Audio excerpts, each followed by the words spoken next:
be seated. Good morning. We're ready to proceed. State may proceed. Thank you, Judge.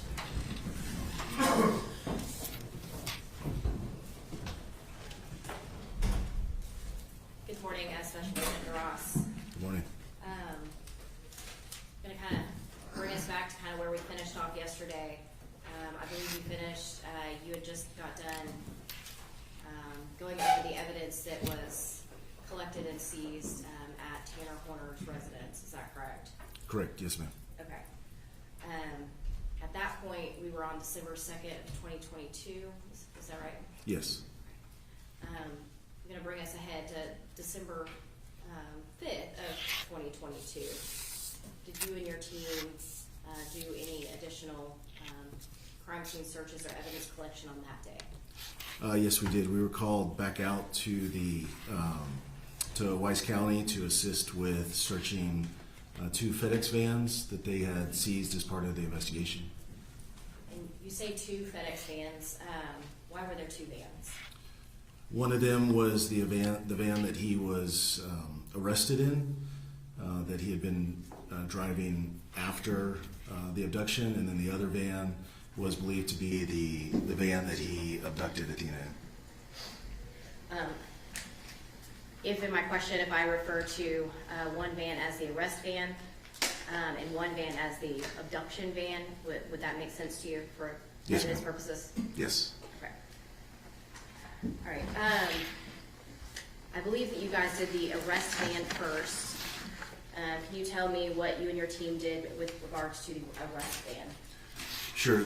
So from the information that we had, the arrest van was not, we didn't believe that it was part of the actual abduction and murder, so we didn't feel it needed a forensic search from the standpoint of hairs and fibers and DNA. So that van had some other items in it that we were interested in, one being the SD card to see the movements of the van and the cameras on the van. So we removed the SD card. And then we also, there was a package scanner in there that FedEx employees use for scanning packages as they deliver them or receive them. And we collected that as well. And did you have a warrant to search this van? We did, yes. We had a state warrant. Okay.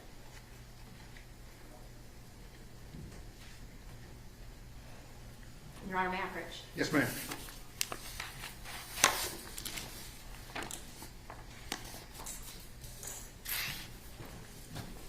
I'm going to show you what's been marked as State's Exhibit 88 through 94. And do you recognize these? I do, yes. These are, as I talked about with the residents before we do any search, we take entry photos, and it's no different for a vehicle or a van like this. We would take exterior, take entrance photos. We would take exterior entrance photos of the whole van around to include the license plate and the VIN. And did you personally take these photos? I did not. And were you there when these photos were taken and present at the scene? Yes. So as entry photos, as I explained yesterday, entry photos are taken in conjunction with an initial walkthrough with the team leader, which I was the team leader for this search. So I would have been standing right next to or behind the photographer. So, and I know you've previously reviewed these photos, correct? Correct. Do they fairly and accurately depict the search that you guys did and the evidence that was collected? They do. And obviously, these are not the entire amount of photos that you guys took. Correct. This is a limited number. Yes, this is just a select few. Okay. And Your Honor, at this time, the state offers into evidence State's Exhibit 88 through 94.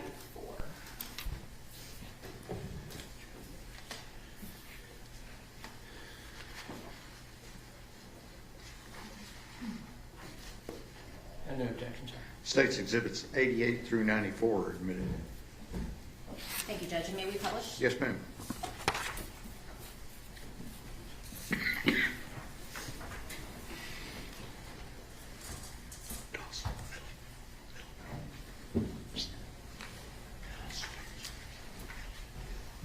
We are showing you what has been admitted as State's Exhibit 88. Can you tell me what we're looking at here? So this would have been one of the, what we call the entry photos for, prior to searching the van.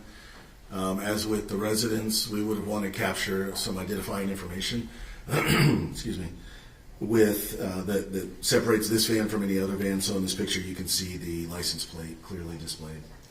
And the license plate, can you read that license plate number? I can. G is in Golf, C is in Charlie, P is in Papa, 0468. And is that license plate, I think we refer it usually to the last four, that 0468, is that associated with the arrest van? Yes, it is. Can you publish State's Exhibit 92?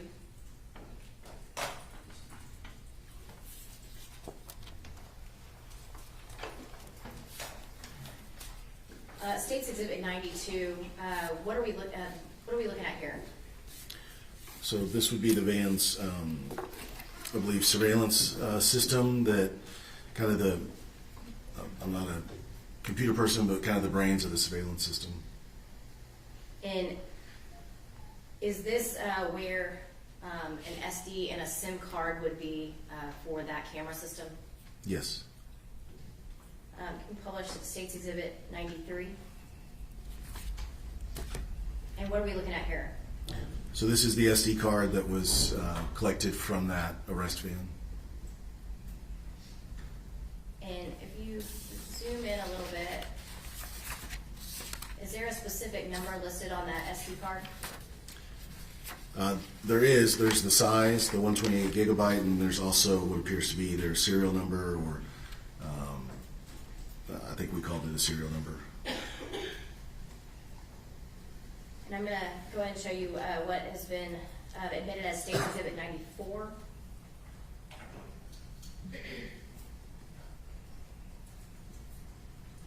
And what are we looking at here? So this would be the back side, the opposite side of both of those objects. We always take a front and a back if it's a kind of a two-sided object. And was this the SD card and SIM card that you collected? That you and your you were the seizing agent, is that correct? Correct. Yes. And Your Honor, may I approach? Yes.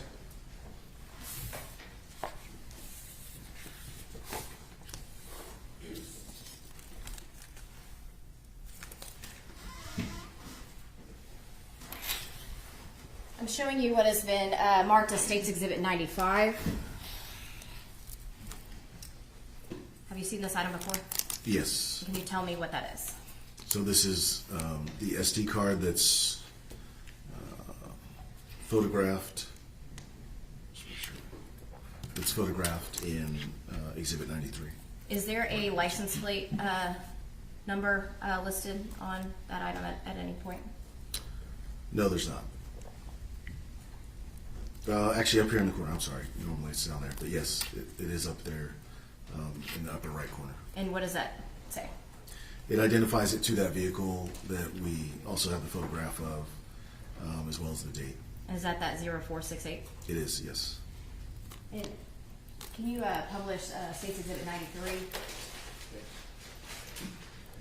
Can you zoom in on that? Does that number on that SD card match the SD card that is in that piece of evidence?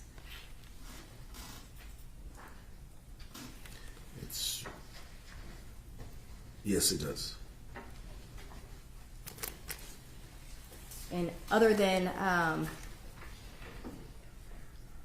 actually, that's not any additional marks on there. Was it altered or modified in any way, to your knowledge? No, it looks to be in the same description as the picture from that day. And Your Honor, at this time, the state offers to admit State's Exhibit 95, the SD and SIM card.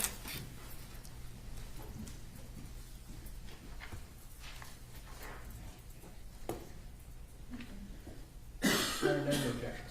State's 95 is admitted.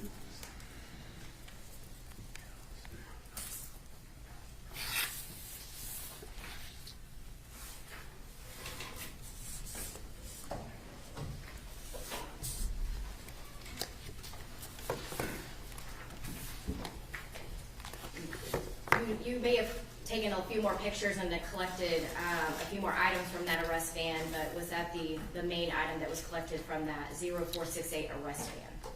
Yes, like I said, the other one was the scanner, and that was the package scanner, and that was it.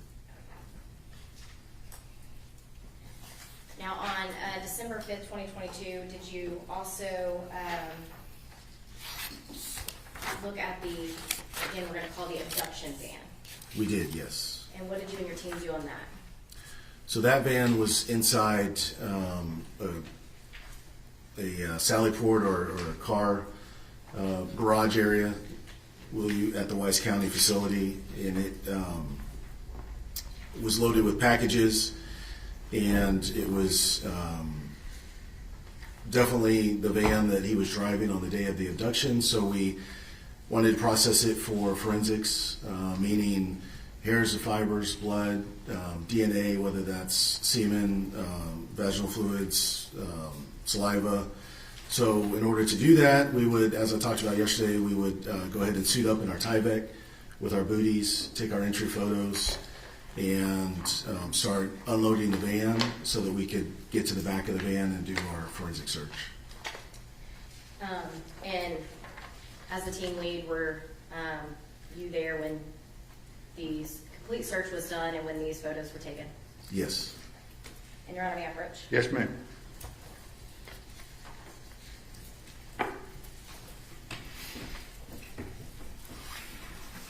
I am showing you what has been marked as States Exhibit 96 through 115. And have you seen these items before? Yes, yeah, this is the van inside that garage as I talked about. And once again, they're the start of our entry photos. And have you had the opportunity to review all those photos prior to coming in here? I have, yes.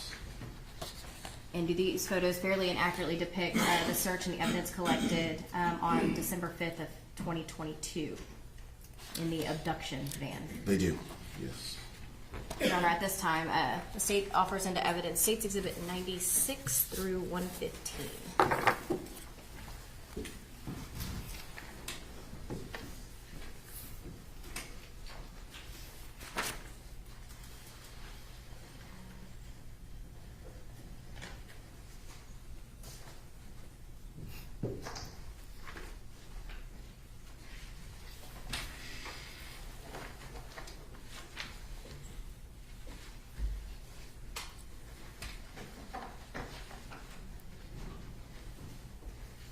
Any objection? States Exhibits 96 through 115 are admitted. Thank you, Judge.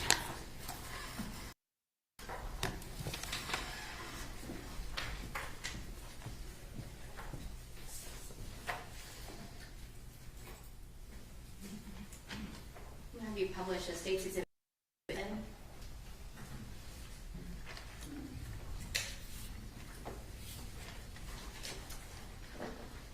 What are we looking at here in States Exhibit 97? So this would be one of the entry photos to start the search of the van. One of the initial photos that we would take with some. It was a little cramped in that garage, so I think the photographer, we talked about just starting at the best angle we could, and then we'd work our way around. So this is probably kind of the start of those photographs with some looks like identifying FedEx numbers. And this is a garage.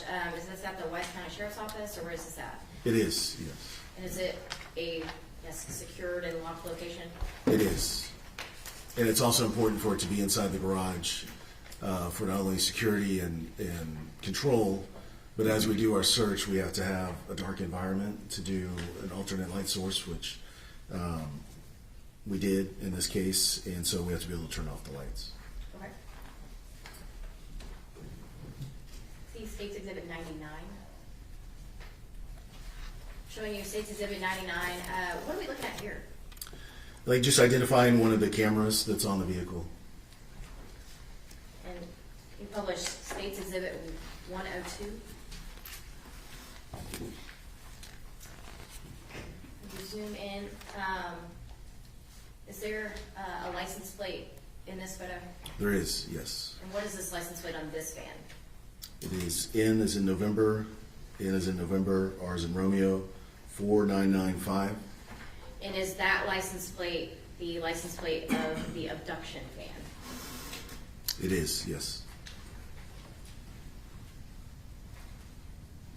And have you published State's Exhibit 105? And what are we looking at here in this picture? So this is the back of the van as we found it that day when we responded to process it. It was still loaded with packages that hadn't been delivered yet or had just been picked up. Have you published State's Exhibit 106? And what are we seeing in this photo? So this is the same van, same back of the van after we've removed all of the packages that were back there. And what did you do with the packages that were in this van? We removed them out of the van and we put them in another container, and I can't remember if it was a van or a temporary storage area. I guess you don't know, but if they got picked up to be delivered to the rightful people? Right, yes. Yeah, I think FedEx came and got them eventually. Okay. But, I wasn't in charge of that part once we Okay. unloaded them. You published State's Exhibit 108. And what do we see here in this photo? So this looks like the front passenger side, and it's a backpack and appears to be a hoodie. Now, this backpack and hoodie, we're talking about the abduction van. Whose backpack and hoodie is that? Is that Tanner Horner's or someone else's? Correction, Lynn. Sustained, don't lead your witness.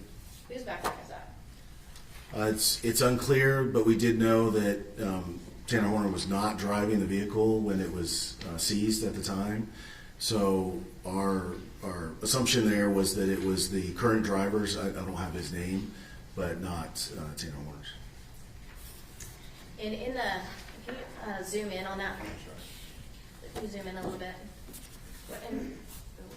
What are we seeing in the back of this photo here? As far as personnel, Yes. yeah, so that's how we would dress when we do a forensic search.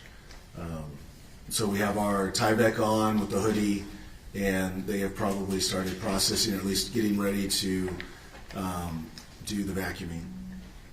So that is the white Tyvek suit that you talked to us about? Yes. Have you published State's Exhibit 109? And what are we looking at in this picture? What angle is this coming from? So this is coming from the cargo area, looking into the driver and the passenger area of the vehicle. So if you were standing at that cargo door, that's what you would be staring at? Correct, yes. I'll show you what's published 110. And what are we looking at here? So this would be the same, the brains of that surveillance system that's on the FedEx van. Is this the same camera system that was on the arrest van that we've already talked about? It's very similar. I don't know if it's the exact same model, but yeah, it's. I think this one had a little bit different camera setup, but it's the same type of system. Can you publish State's Exhibit 111?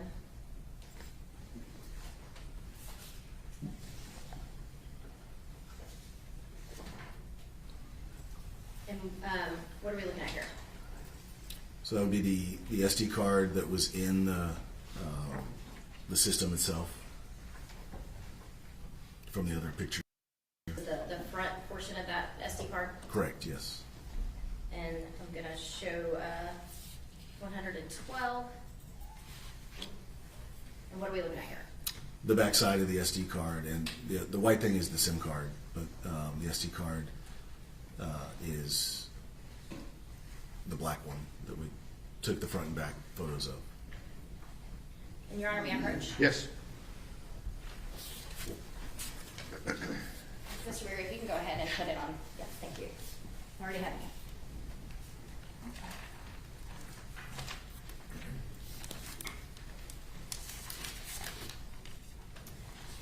I'm showing you what has been marked as State's Exhibit 116.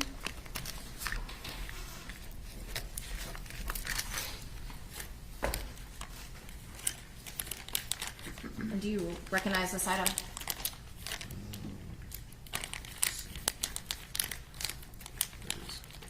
The SIM card is, I know it's in here.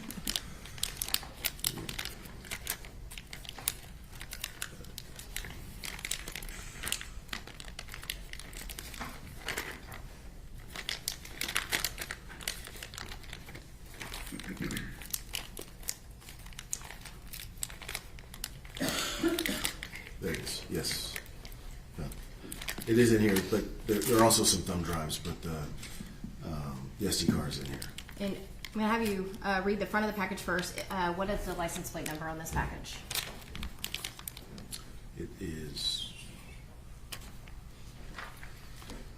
November Romeo 4995. And is that the license plate that is associated with the abduction van? Yes, it is. And is that where that SD and SIM card were seized? Correct, yes. December 5th of 22. Yes, And I believe you're looking at the SD card in there. I am. Can you see that? It's very small, but yes, I can see it. And we can open it if you need to, but if you can see those numbers, do the numbers match the photographs that were taken on 2022? Yes, they do. And you were there and present when this item was collected? Yes, And when this item was collected, you were who handed it to the Wise County Sheriff's Office for storage? yes. After we collected it, it was handed over to Wise County. Okay. And the USB drives were added when Ranger Espinoza went and got the full video put in place? Yes, they could be derivative evidence of the SD card. Your Honor, at this time, the state offers into evidence State's Exhibit 116. No additional objections. Those objections remain overruled and State's Exhibit 116 is admitted. Thank you, Judge.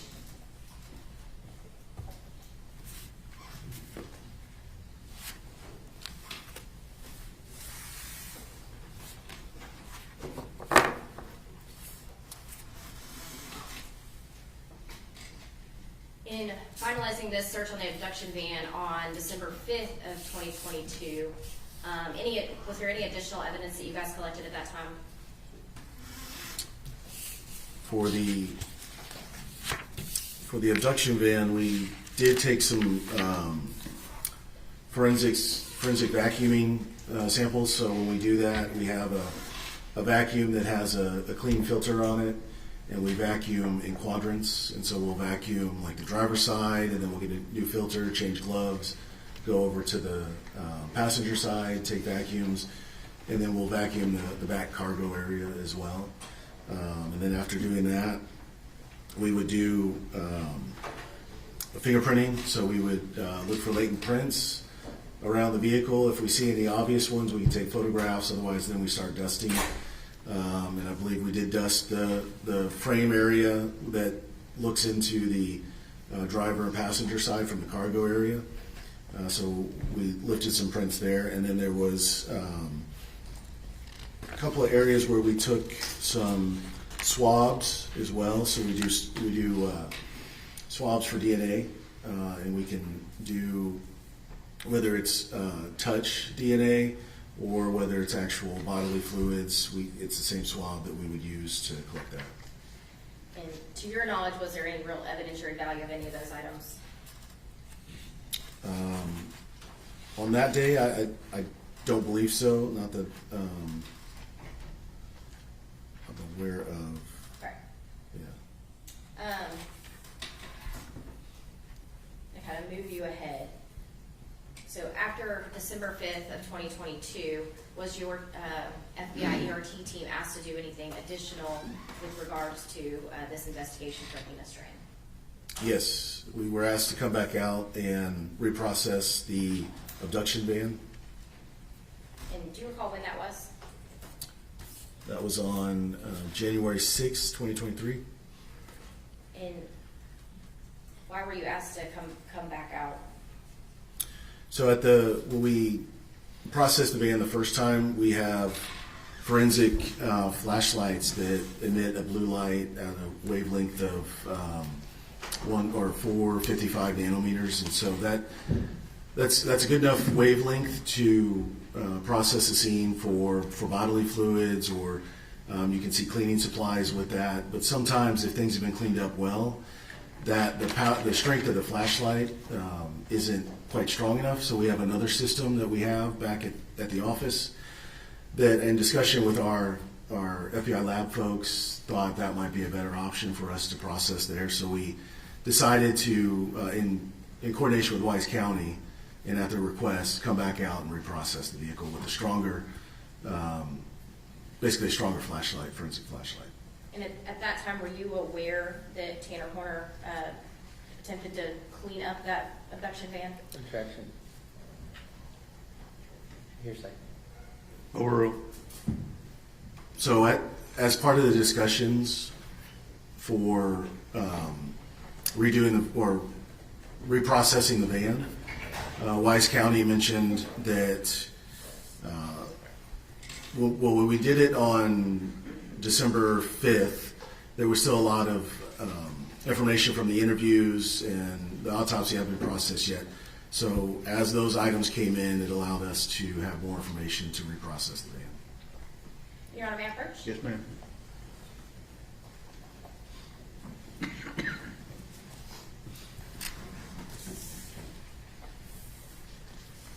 I'll show you what has been marked as State's Exhibit 117 through 139.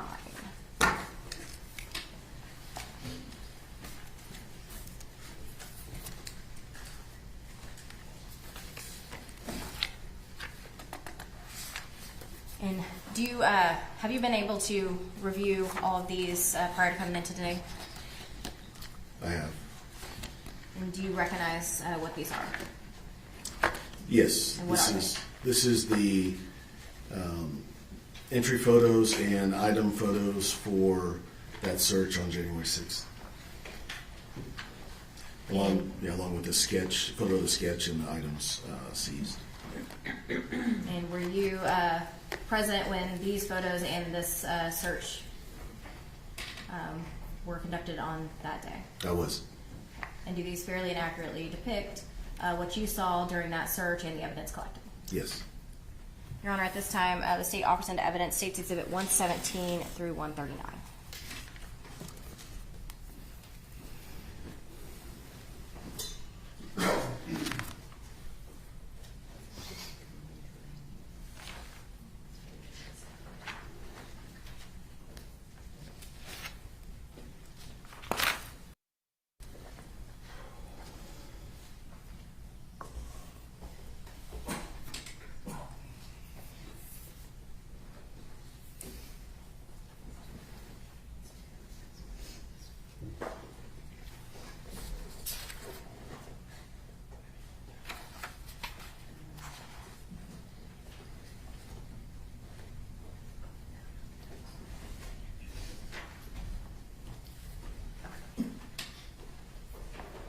Judge, we have no objections to the majority of the photos. However, we do have objections to 126, 127, and 128.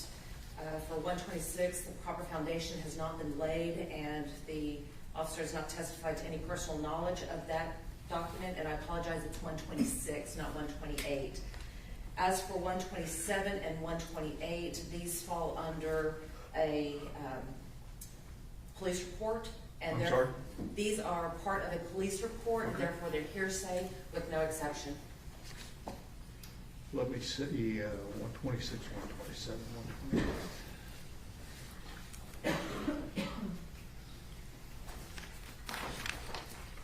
Your Honor, they are just the diagram of where the actual 10 swabs were taken and the Objection, swab. Your Honor. Objection, oh, sorry. That was an objection. I'm going to hold in abeyance 126 Your objections to 127 and 128 are sustained. And I'm gonna hold 126 Thank you, Judge. at this time.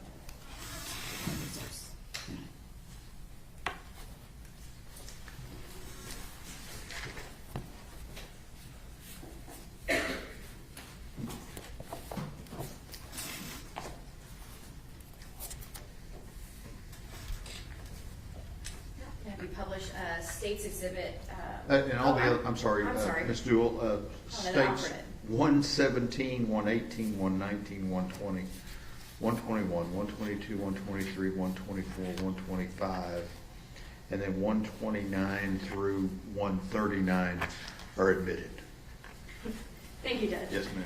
Now I'm going to publish States Exhibit 118.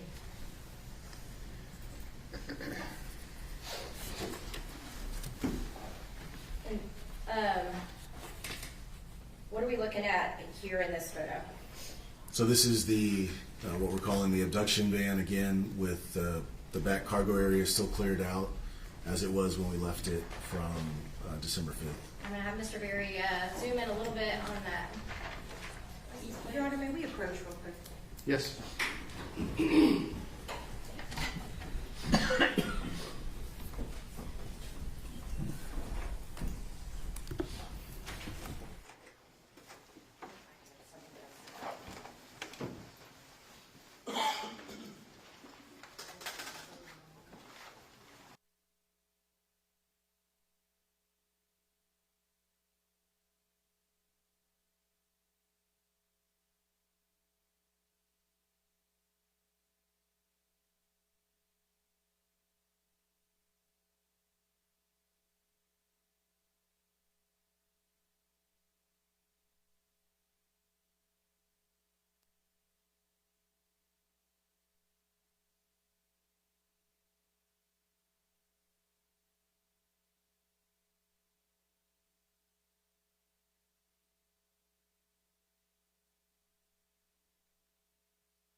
Okay, we are still looking at what has been admitted as States Exhibit 118.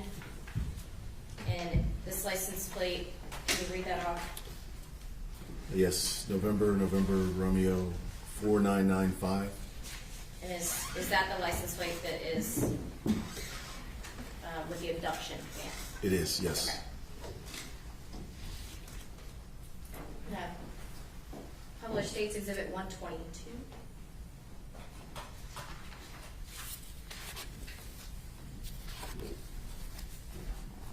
And what are we looking at here?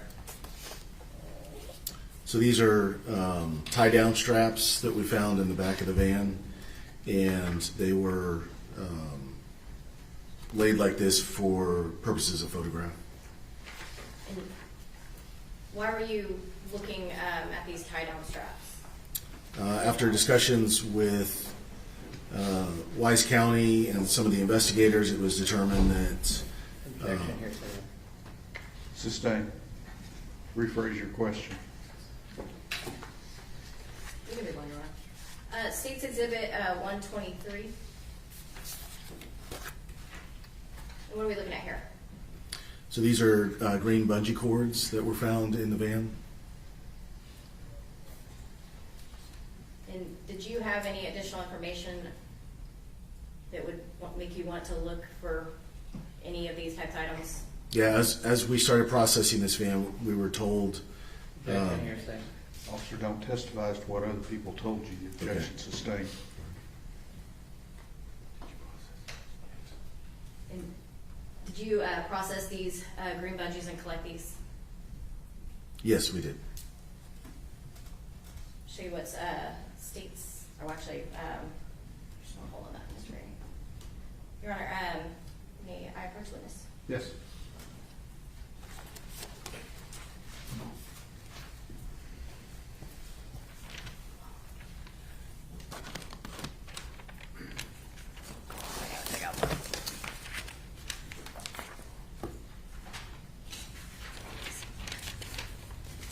I think our evidence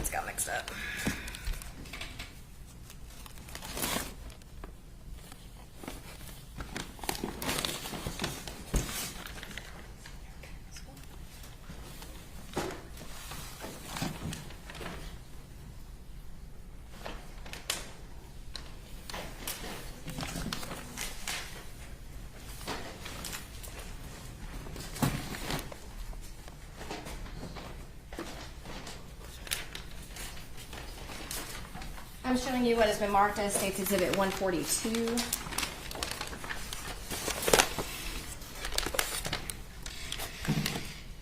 And do you recognize this item?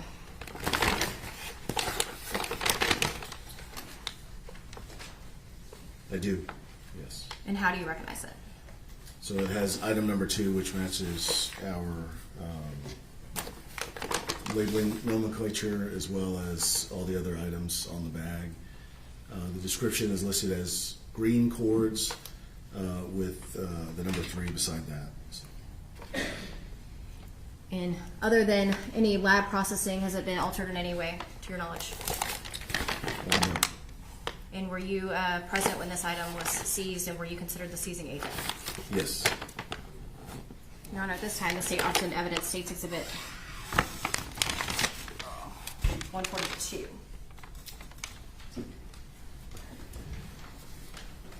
Yaro, may we approach?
Ms. Dooley, you may continue. Thank you, Judge. I believe I just offered to admit State's Exhibit 142.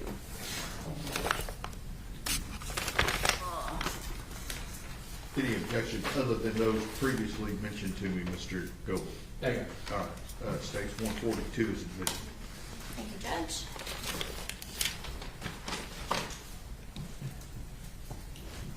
Published State's Exhibit 124. And what are we looking at here?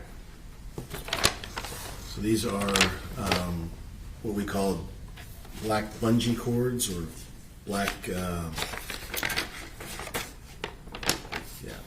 So they're black bungees. They were found in the back cargo area of the van. And were these items collected and placed into evidence? They were, yes. Your Honor, may I approach? Yes. I believe you have the item in front of you, what has been marked as State's Exhibit 141. Yes, And can you, have you seen that item before? I have, yes. And how do you recognize it? It's our labeling nomenclature with the case, the FBI case number, the date, the VIN, a description that says bungee cord, one bungee cord in piece, and then and location was storage area and truck. It has a collector initial for Angela Klein, and then my initial as well as an assistant collector / witness. And other than being open for any type of processing, has it been altered in any way to your knowledge? Nope, just the Wise County Sheriff's label and a couple markings from the lab. Your Honor, at this time, the state offers into evidence State's Exhibit 141. Any objections other than those previously mentioned to me? No additional objections, Judge. Okay. States, those are overruled. It states 141 is admitted. Thank you, Judge.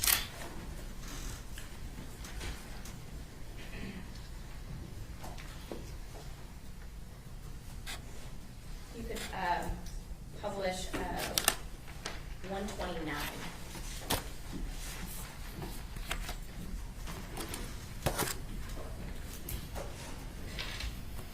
Special Agent Ross, what are we looking at in this photo? So this is our alternate light source that we use for conducting forensic, kind of a forensic light test of the back of the van. It uses a wavelength of light, and we wear orange goggles to look through, and it can illuminate stains that were left behind by bodily fluids such as semen or intestinal fluids, urine, other things. It's a stronger power than the flashlights. So this is the stronger one of the flashlights you were speaking to us earlier about?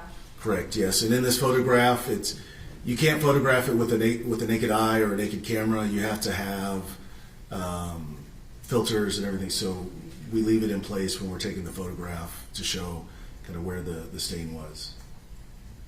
I'm going to publish State's Exhibit 130.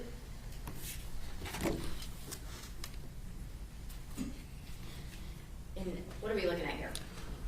This photograph is the same setup where we're trying to show where the stain is using that alternate light source. This is, I believe, the step going into the cargo van, and this is the swab technique that we use to take a swab for DNA. And the light source, is that what is, I guess, shining on Illuminating. this object? Yes. And I believe a minute ago you talked about a special camera to take this photo. So yeah, it's the same camera, it just has a special filter on it. The same where we wear orange goggles or orange glasses, you can put that same filter on the camera lens. And were you present when these DNA swabs were taken? Yes. And Your Honor, may I approach? Yes. I believe you have in front of you what has been marked as State's Exhibit 140. Yes, Do you recognize this item? I do. And what is it? So this is a box containing 10 swabs. So this is our standard nomenclature. It's the date, the case number, the vehicle identification number, so it would have been 3678, the abduction van. So it's, like I said, 10 swabs from cargo hold. Once again, it was the collector of Katie Tibbett and the assistant collector of Angela Klein, both of their initials, and then they would all been contained into this one box or one bag. And I know we only showed this one photo, but we admitted into evidence photos that match each one of those swabs. Yes, yeah. After I reviewed the photos, they matched the swab locations. And other than any processing, has it been altered in any way to your knowledge? I don't believe so. Yeah, other than the additional Wise County label and a couple of lab notes. At this time, the state offers into evidence State's Exhibit 140. Any objection, Your Honor? Okay, those objections are overruled. State's Exhibit 140 is admitted. Thank you, Judge.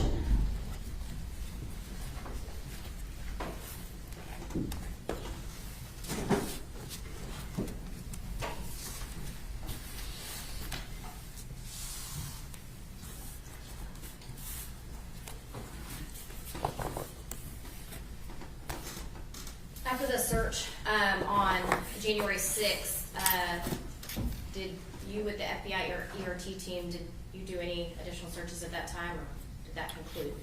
After this search of the van and the swabs and the items collected on January 6th, I myself and the blue team, who I'm the TL for, did not do any more searches. Thank you. And last witness, Judge. Cross-examination. Yes, Your Honor. Good morning, Agent Droz. Good morning. A couple of quick questions. Actually, can I approach? Yes, sir.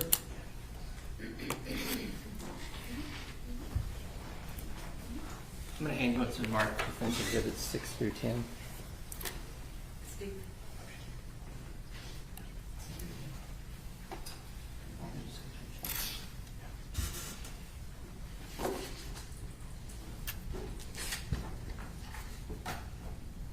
I believe you had a chance to look at those before the court. I did, yes, sir. Can you identify those for me, please? So these were photographs taken on December 2nd when we did the search of Tana Horner's shed and the associated residence. These pictures appear to be pictures of the main residence for that address. And they are true and accurate representations of what you observed that night? Yes, these would have been entry photos that we would take before or as we're entering the house before we've done any kind of searching. Your Honor, I move to have exhibits 6 through 10, defense exhibits admitted. Passing, Your Honor, no objection. Okay, defense exhibits 6 through 10 are admitted. Your Honor, I move to publish these to the jury. Yes. May I do it? or do Yeah, you- absolutely, yeah. Anybody else?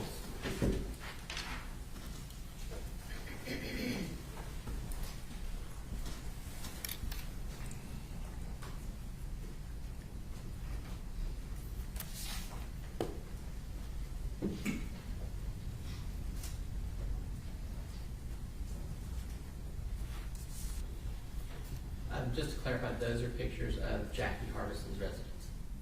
Yes. Yeah. Yeah, the main house of the residence.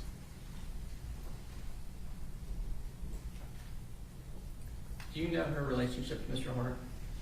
I do not.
Ross, you testified earlier about using brown butcher paper.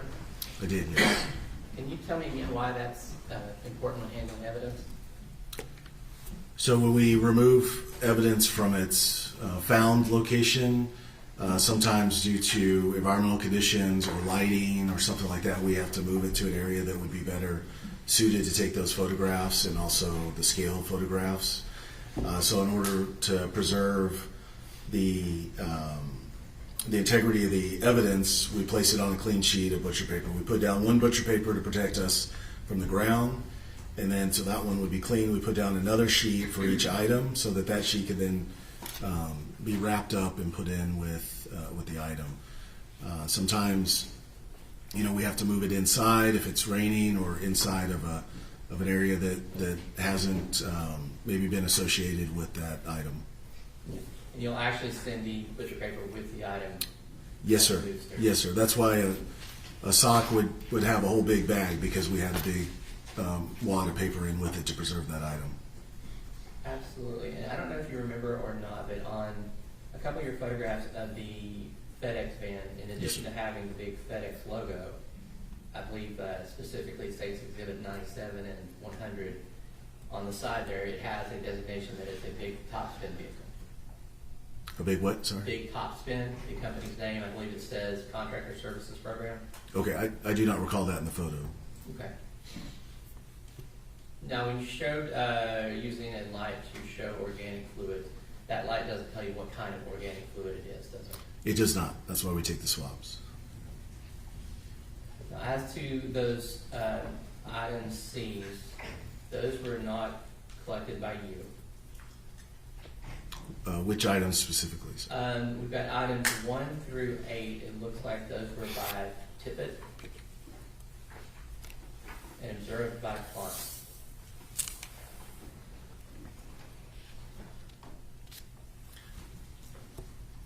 Which day were you talking about for the van? This would be the January date.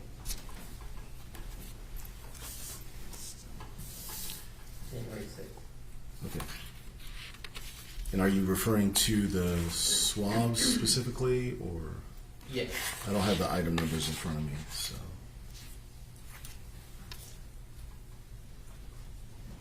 Okay. Yeah. So you don't know I'm sorry, what was your question again? who collected them? So the swabs were collected by Tippett and Klein. Okay. And then the other 3 items were collected by Klein with you as the observer. Correct, yes. And these items were turned over to at least Amy with the Wise County Sheriff's Office. Correct, yes. And after that, you wouldn't know what happened. No, once we turn it over, it's within her chain of custody.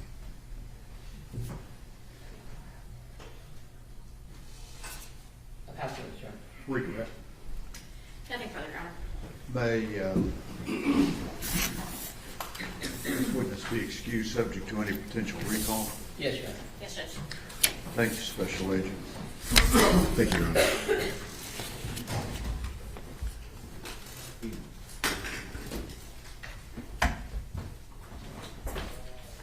For purposes of the record, the defense exhibit to State's Exhibit 126 is sustained. I need a break. Give me about 15 minutes and we'll start up at 10:20. Okay?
are ready to proceed. Ladies and gentlemen, this witness has been previously sworn to testify truthfully. Mr. Staten. Thank you, Your Honor.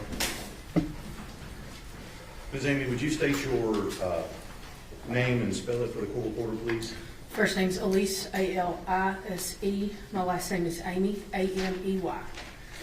And Ms. Amy, let me ask you a couple of questions. Back in November of 2022, where were you employed? Wise County Sheriff's Office. Okay. And back in November of 2022, what were you doing for the Wise County Sheriff's Office? I was a crime scene investigator. Now, let me back you up just a little bit. In order to be a crime scene investigator, do you have to be a certified and licensed peace officer? That's correct. Okay. So let's give just a little bit of your education in order for you to be a licensed peace officer, and then we'll talk about your CSI stuff. I'm sorry, repeat your question. Yeah, just tell the jury a little bit about where you went and got licensed to be a peace officer, and then we'll talk about your CSI stuff. So I went to Vernon College in Wichita Falls and got my basic peace officer's license.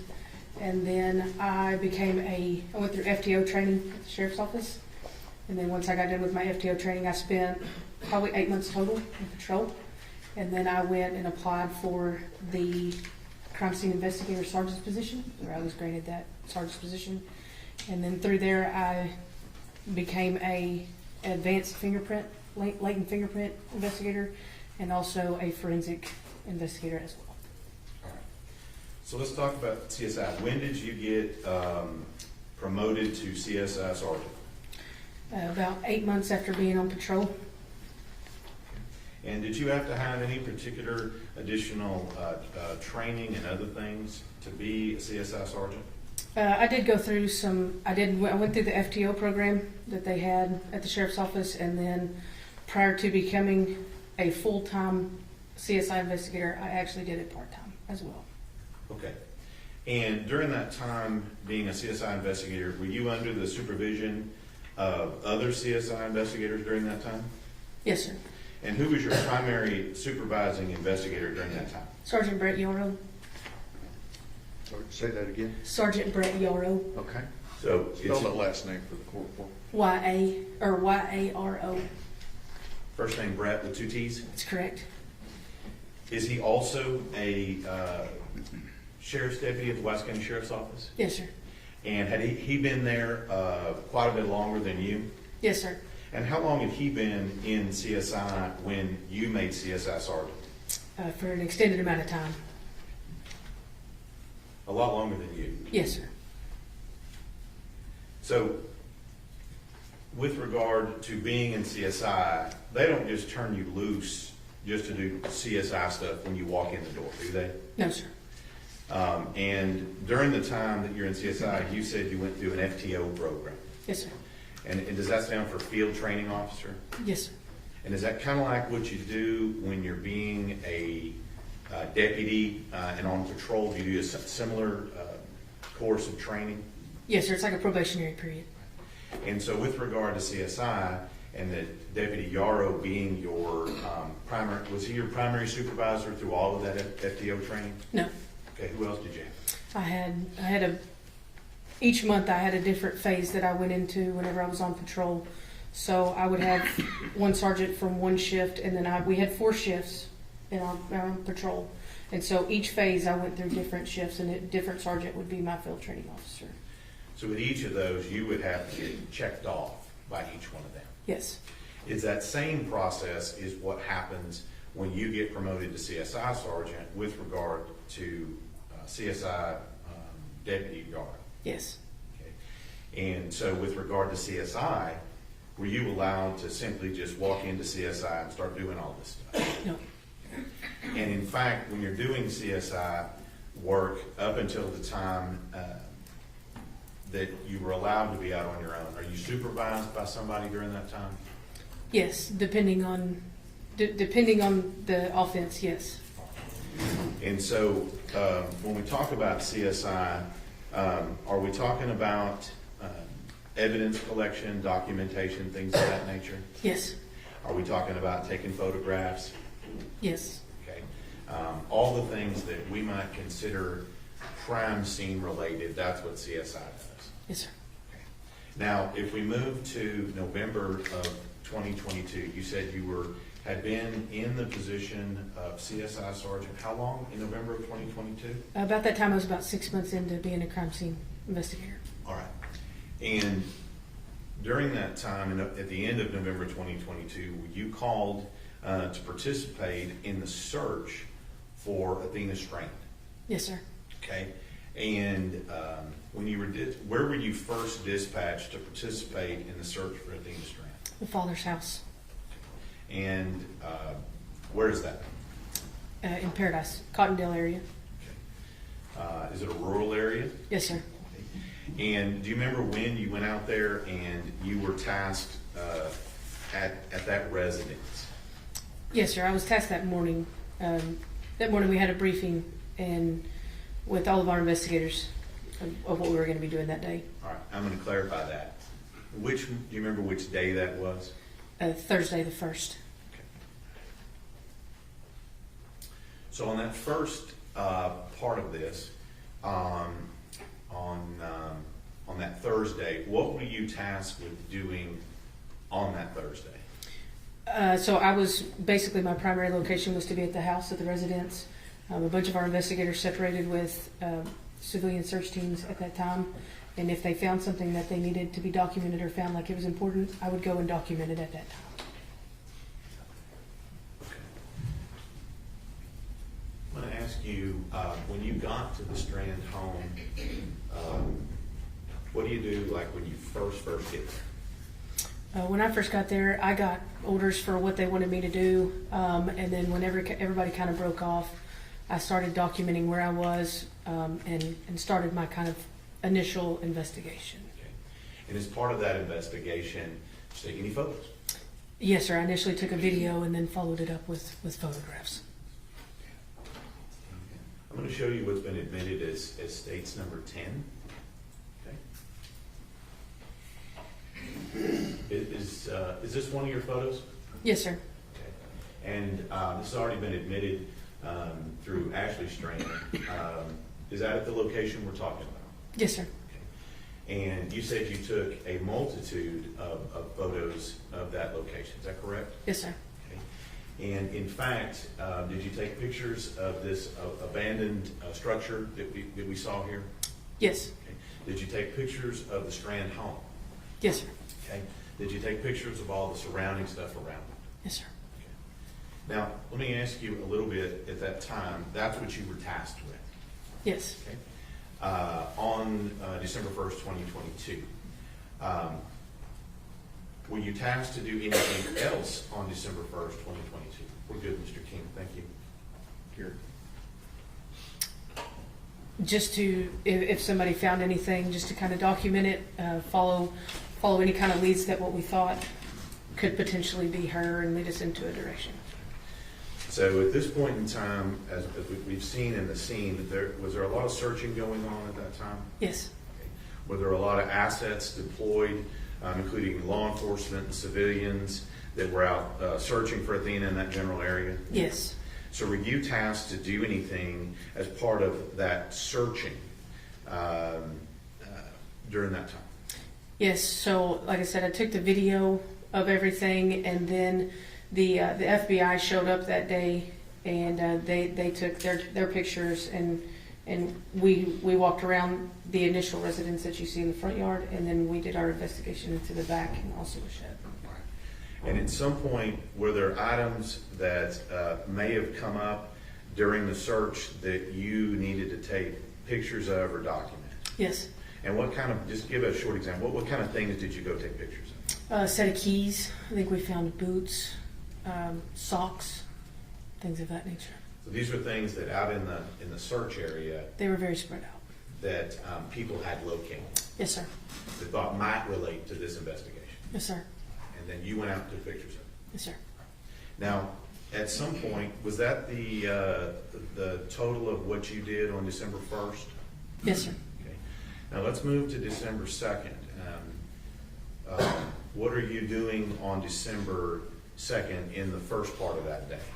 We meet at the father's residence again and that's whenever everybody got together and we had a meeting of law enforcement searches. Okay. And so would I be correct when you said searches that law enforcement's continuing to search? Is that right? Yes, no civilians at that time. Now, at some point, did you become aware that Athena Strand's body had been located? In the morning? No, in the afternoon, at any point, actually. Oh, just in the evening time, yes. So, did you also become aware that FedEx vehicle had also been acquired by law enforcement? Yes. And I just want to get this right on the time periods. Did you participate in the actual search of the van that Tanner Horner was arrested in? I assisted the FBI. Okay. And when you say assisted, were you actually actively participating in the actual collection of evidence and that kind of thing, or were you doing something else? No, so they had distinguished people who took pictures and collected evidence, and then I received the evidence. Okay. And so let me get this right in time. You said that they found her body in the evening. When was the search of the arrest van performed? Was it before or after they found her body? Before. So let's talk about the search of the arrest van. Okay. And when I say arrest van, you know what I mean by that, right? Yes, sir. This is the van that Tanner Horner was arrested in on December 2nd. Yes, sir. Okay? I'll refer to the other vehicle as the abduction vehicle. Okay? Okay. So on December 2nd, where is the location of the arrest van? It is brought to the Wise County Sheriff's Office. Where you work? Yes, sir. And were you tasked, like you said before, to assist the FBI? Yes. Okay. And so let me just get a picture of this in my head. Does the FBI, do they bring all their own stuff, or do you have to provide things for them? They bring their own stuff. And is this what we commonly see with the FBI and their moon suits and things like that? Yes. Okay. And so with regard to the FBI, are you watching them, what they're doing in searching this vehicle? Yes. Okay. And so are you actually out there on scene when they're searching it? Yes. And during that time, and we'll talk to the FBI about that. So it sounds like you're just kind of standing there waiting. Is that right? Correct. And at some point, what is your actual participation with regard to the search of the arrest van? After they got done searching the arrest van, they took their pictures, they collected the evidence, and then they turned the evidence over to me. All right.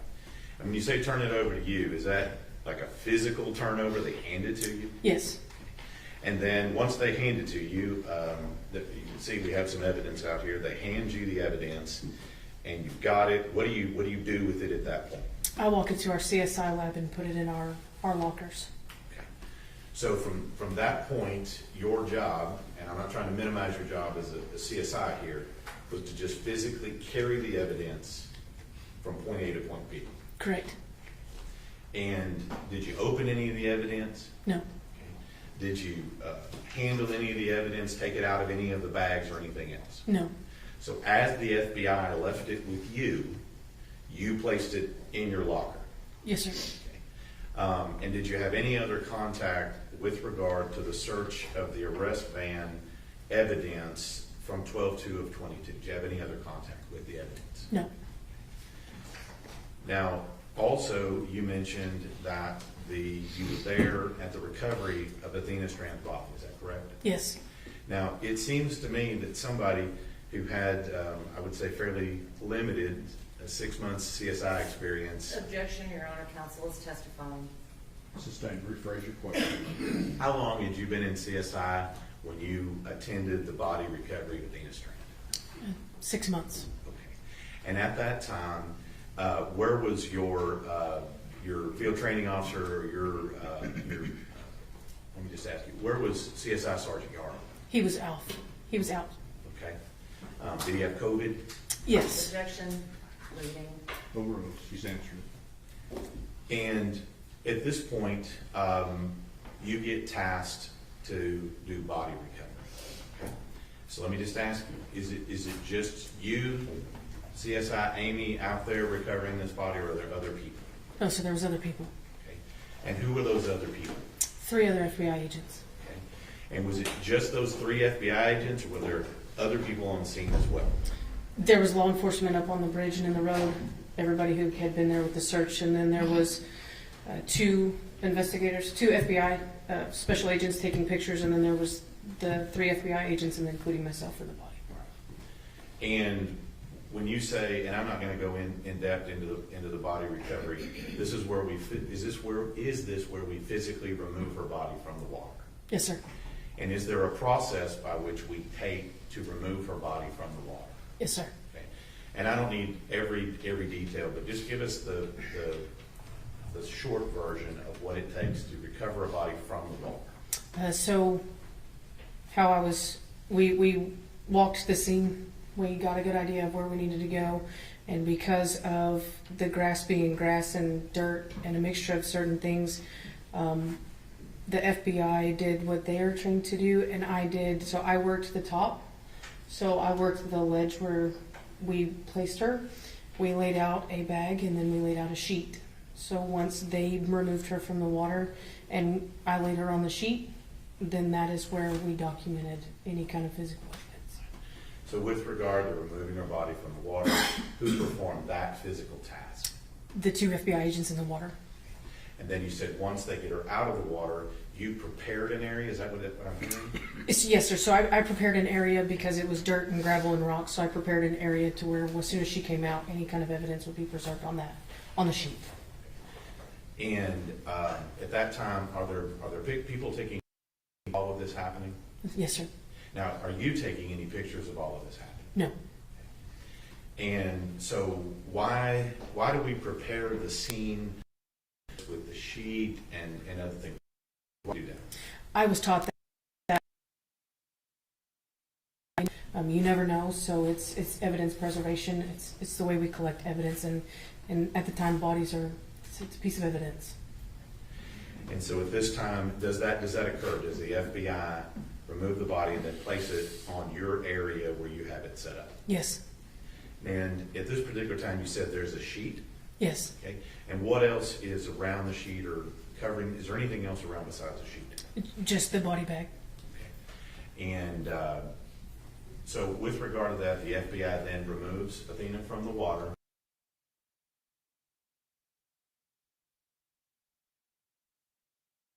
The role at that point with regard to Athena's body.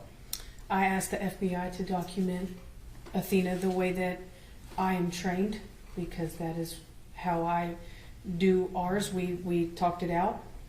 They took the pictures. We scaled everything. I bagged her hands for any kind of evidence preservation and signed it, and then put her in the bag, and we carried her upstairs.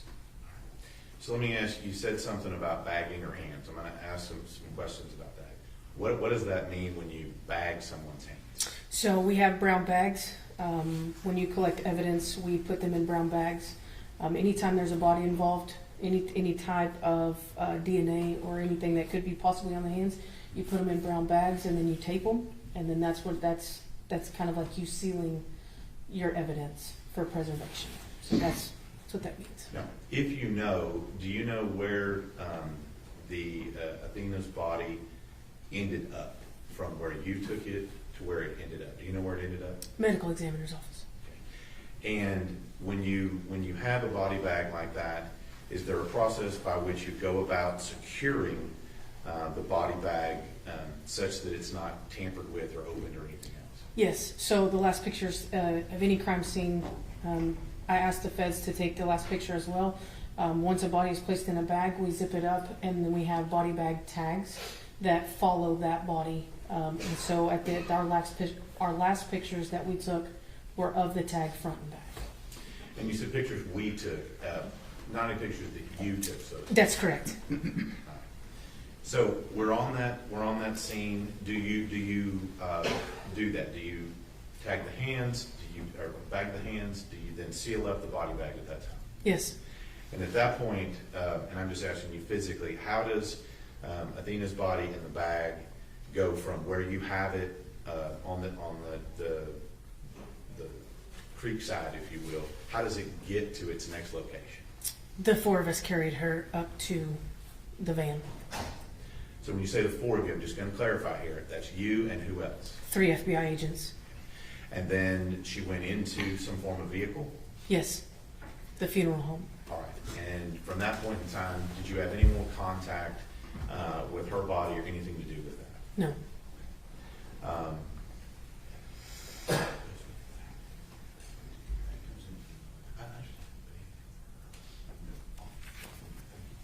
So at that point, are you done with your role in the processing of Athena's body? Yes. And did you do all of the tagging and things with regard to her hands and the bag like you just talked about? Yes. So at that point, we now have had a search of an arrest van on earlier in the day. We've now recovered Athena's body. What is the next step you took in your role as CSI in this case? So following that, I was contacted by an investigator to process Mr. Horner. Okay. And so with regard to processing of Mr. Horner, is that processing of his physical self? Yes, And where was that conducted? at the Wise County Jail. All right. And was that just you in the Wise County Jail? Was there anybody else there? Sergeant Oliver was there. You say Sergeant Oliver. Who's Sergeant Oliver? He was a CID investigator. And was he also participating in this case with Ranger Espinosa? Yes, And so who all else is there to process Tanner Horner? just the two of us. Okay. And when you say process Tanner Horner, what types of things generally did you do to process his person? So I would take pictures, all 4 sides, and then document any injuries he may have on his body. And did you do that in this case? Yes, And was Sergeant Oliver there the entire time as well? yes, Was that the extent of your role in the processing of Tanner Horner? yes. And when was that done? Tell me that again. That was done just after we recovered Athena. Okay, so in the evening of the second. Yes.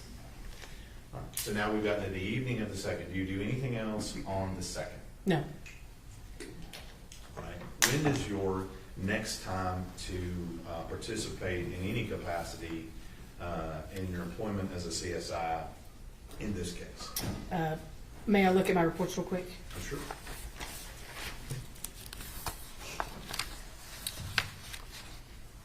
So it would have been 12/5.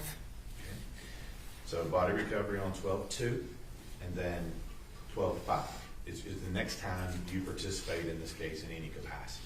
Yes. And what was that? That is the day that we processed both FedEx trucks. Okay. Now you've already testified that the FBI has already looked at the arrest vehicle. Is that right? Yes. To your knowledge, had anybody looked at the abduction vehicle at that time? No. So you said that on 12/5, do we have both vehicles we're looking at that day? May I look at my report right quick? Sure.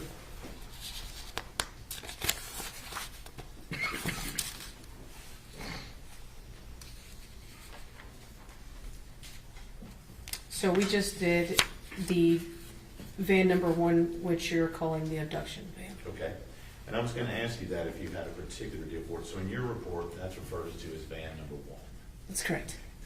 So this abduction vehicle, AKA van number 1, who is participating in the processing of that vehicle? The FBI ERT and myself. Okay. And let me just ask you, was this the same process that y'all took when you did the search of the arrest van? I'm assuming that'd be van number 2? That's correct. Is it the same process you testified that happened in the search of the first van? Yes. So, did you participate in any of the evidence collection or anything else, or was that the FBI? That was the FBI. Okay.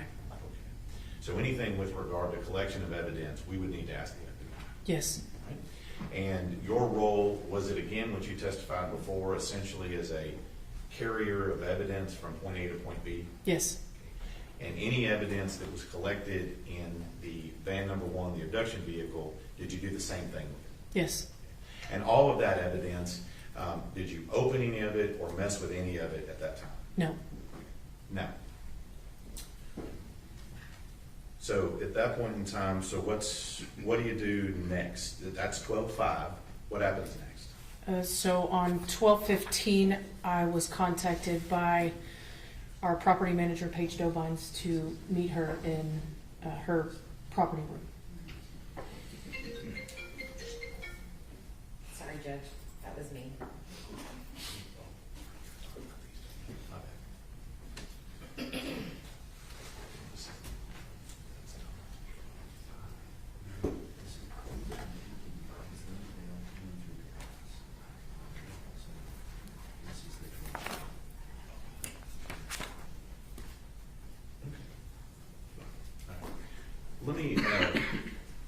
Let me ask you, with regard to what you did on the 15th, who all was there on the 15th?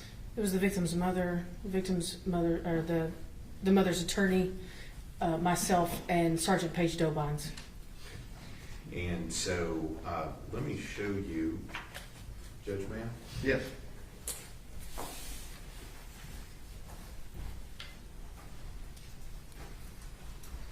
Let me show you what I've marked. States 154. Reading this. States 154, 155, 156, 157, and 158. Will you take a second and look at those and tell me if you recognize those?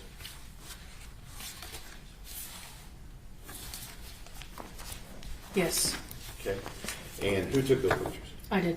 And was that on the 15th, like you just talked about? Yes, And those pictures depict exactly what you saw on that particular day. yes. Okay. Judge would have to submit states 154 to 158. My numbers are correct.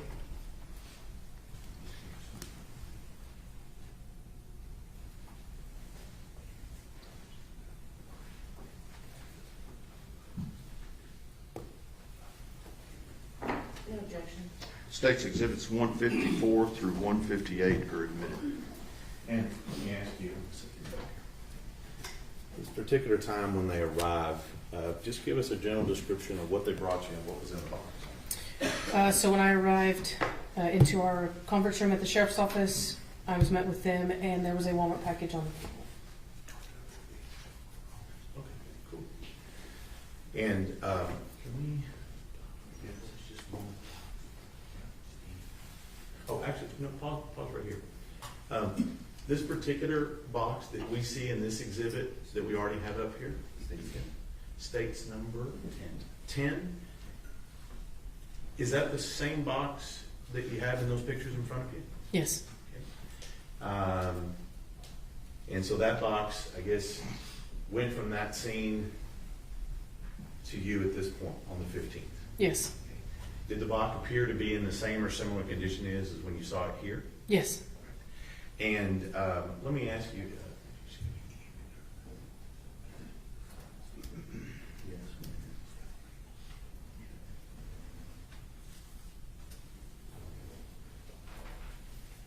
There we go. Is that your picture as well in states number 9? Yes. Okay. And then.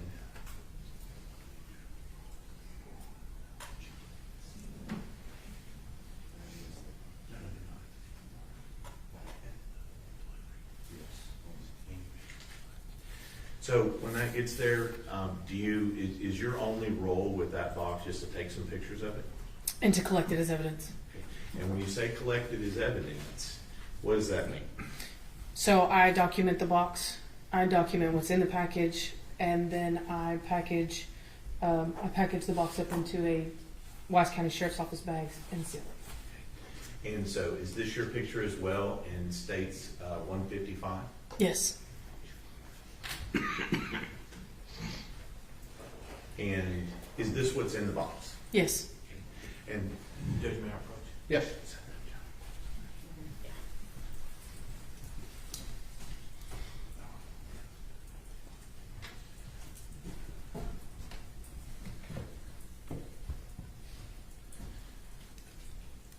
Again with the glasses, sorry.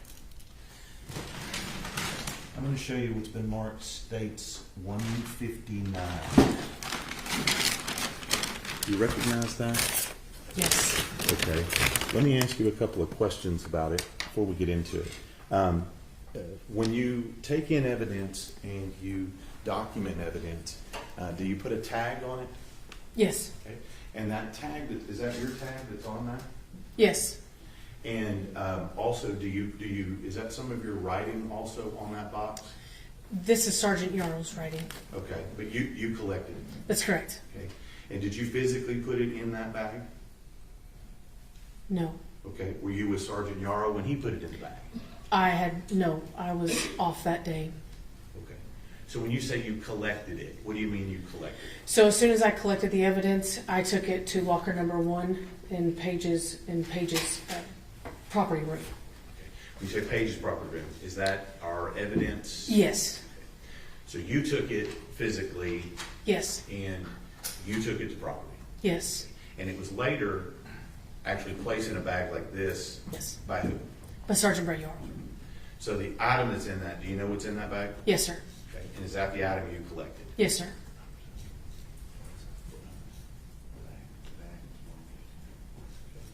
Judge Woodoffer states 159. Your Honor, I object as, may we approach? No, I'll. Okay. Your Honor, she didn't collect it. We don't have a chain of custody on this. She admitted that she didn't put it in the bag. So how does she know what is in the bag is what was taken to the locker? Right, your objection at this point is to stay. Yeah, that's right. All right. So the next, that's on the 15th, correct? Yes. And with regard, what did you do next with regard to this case involving Athena Strand? And Your Honor, you would also object to having State's Exhibit 158 displayed without the witness testifying to it? 158 has been admitted into evidence. Exactly, Your Honor, but we would object to them leaving it up on the screen while the witness is not testifying to it. Oh, that's overruled. Go ahead. What did you do next? We said you collected the box that you just talked about with the Barbies in it. What did you do next? So the next day was January 6th. That is when the FBI ERT team met me back at the Wise County Sheriff's Office jail, where the van 1 was, and that's where we called it DNA Day. Is when we searched the van for DNA using an alternative light source. And so again, kind of the same questions I've asked you before. When the FBI shows up, do you get to participate with the FBI when they're doing their business? No. And so with regard to anything they did, we would need to ask the FBI. Yes. And then are you similarly, what I asked you before, the carrier of evidence from point A to point B? Yes. And so any evidence they collected on that day on January 6th of 2023, I didn't ask you, is that January 6th of 2023? Yes. And any evidence they collected, did you open any of it or tamper with it or do anything with it? No. Just simply carried it and put it in locket? Yes. Do you have any more contact with that evidence from the time at which you carried it and put it in locket? No. All right.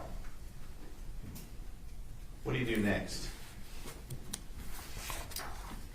The next day is 110. We were advised to take the floor out of van number 1. There were some markings on the victim's face, so that were consistent with the patterns on the floor of the FedEx van. Well, now, you didn't conduct any investigation into any marks on the victim or anything like No. that, did you? No. You were instructed to go and simply take the floor panels out. Yes. And was that just you? Yes, sir. Who else was with you? Sergeant Brett Yaro. And so, what did y'all have to do to remove the floor panels from this view? May I go to my report? Yeah. Well, let me just ask you. I'm going to speed this up a little bit here. When you remove them, does that include unscrewing them from the floor? Yes. And does that remove, actually physically. Objection, Your Honor, leading. Sustained, don't lead your witness. What do you have to do to remove these panels from the vehicle? We have to unbolt them from the chassis of the truck and then remove them one by one. And when that's done, what do you do with them?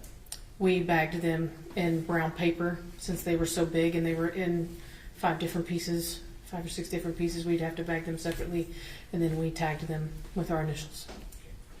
And is that you and CSI Sergeant Yaro? Yes. Get all that done, do you then tag those and place them in evidence? Yes. Objection, Your Honor, still leading. Don't lead your witness. Once they're all collected and put in the brown paper, what do you do with them? I take them to locker number 1. And any other contact with those items? No. Now, did you then go back out and take a look at the arrest vehicle in January of 23, at the end of January? Yes, that's correct. What did you do on late January of 2023? We were looking for a piece of paper or a sticker, decal of some sort that was placed over the video camera. Okay. And who were you with? Sergeant Brett Yaro. And were you able to locate any evidence? Yes, we located a number of FedEx tags. We found out that they were actually FedEx Objection, tags. Your Honor. I'm That's sorry. based on hearsay. Overruled. Go ahead. We found out that they were FedEx tags, and we collected an abundance of amount of FedEx tags from the FedEx van. When you say FedEx tags, what are we talking about? Can you describe what a FedEx tag is for the jury? So it's a small tag that has general information. May I refer to the pictures on the box? Just give us a general description, then we'll talk. They have names, sometimes tracking numbers, or a barcode, some sort of identifying marker on it. And these particular tags, are they as big as a sheet of notebook paper? No. Are they small? Yes. And these were things you were looking for in the vehicle? Yes. How many do you think you collected? There were quite a few. What did you do with them when you collected them? We bagged them, we taped the bag, and we put them into our evidence locker. With regard to those stickers, do you have any other contact with those once that's done? No. All right. What next? What happens next in your role as a CSI in this case? That is it for me. That was it for me. Let me ask you, did you participate in removing the black boxes from these vehicles? Yes. Do you remember when that was? In the month of January, shortly after removing the floors. And was it you who removed the black box or someone else? No, someone else. Who was that person, if you remember? He was a trooper, Patrick. That's his first name. So how does this come about that these black boxes are removed by the trooper? How does that happen? We were just advised to meet him out there, that he had to pull some information off of the vans, and that there's a black box located in each FedEx van that could have vital information on it. Did you actually do anything that day or just be present? No, I was just present. Now, we've gone through several things so far. Did you do anything else with regard to this case after you observed the trooper pull in the black boxes? No.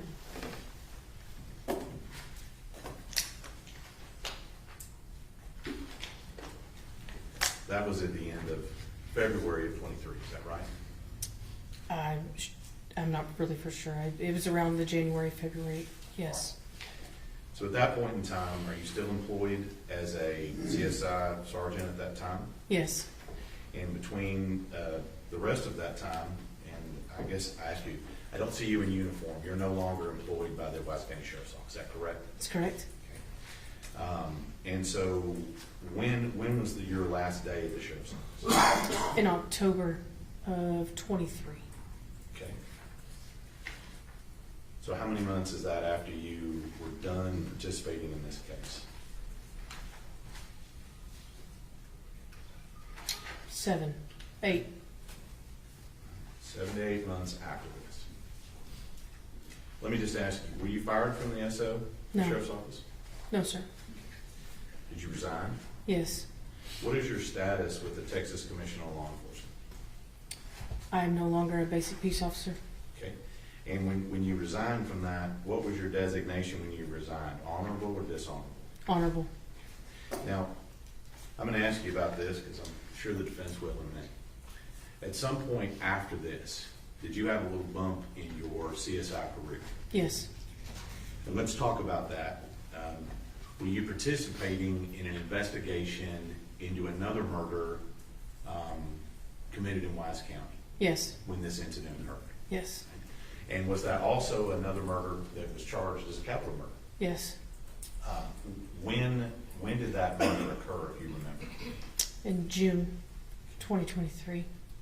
So how many months after you were participating in this case here? A year and some days.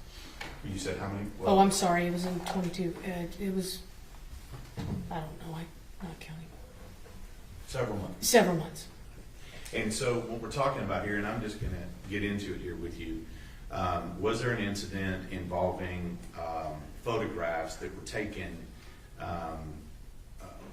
in that investigation? Yes. And is that incident related to who took those photographs? Yes.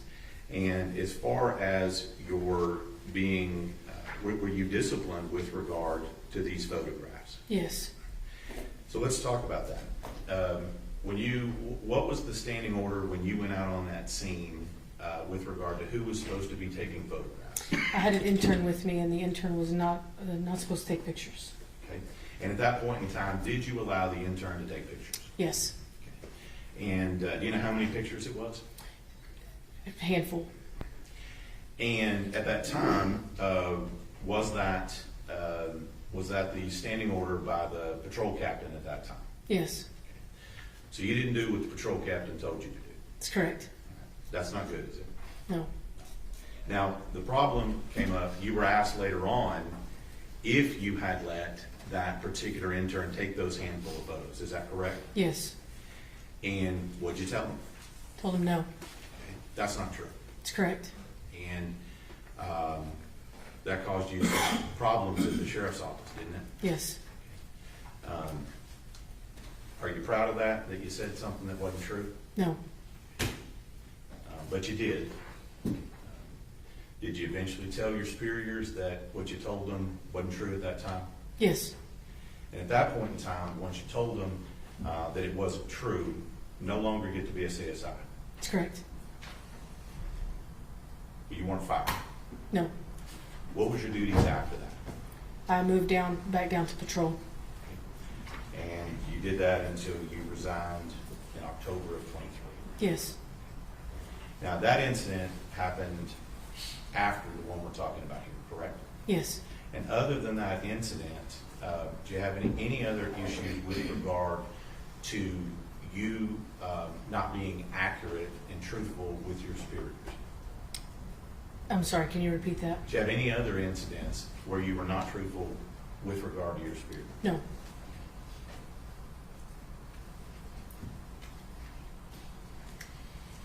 House witness. Cross-examination? Your Honor, may we approach? Yes.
Good.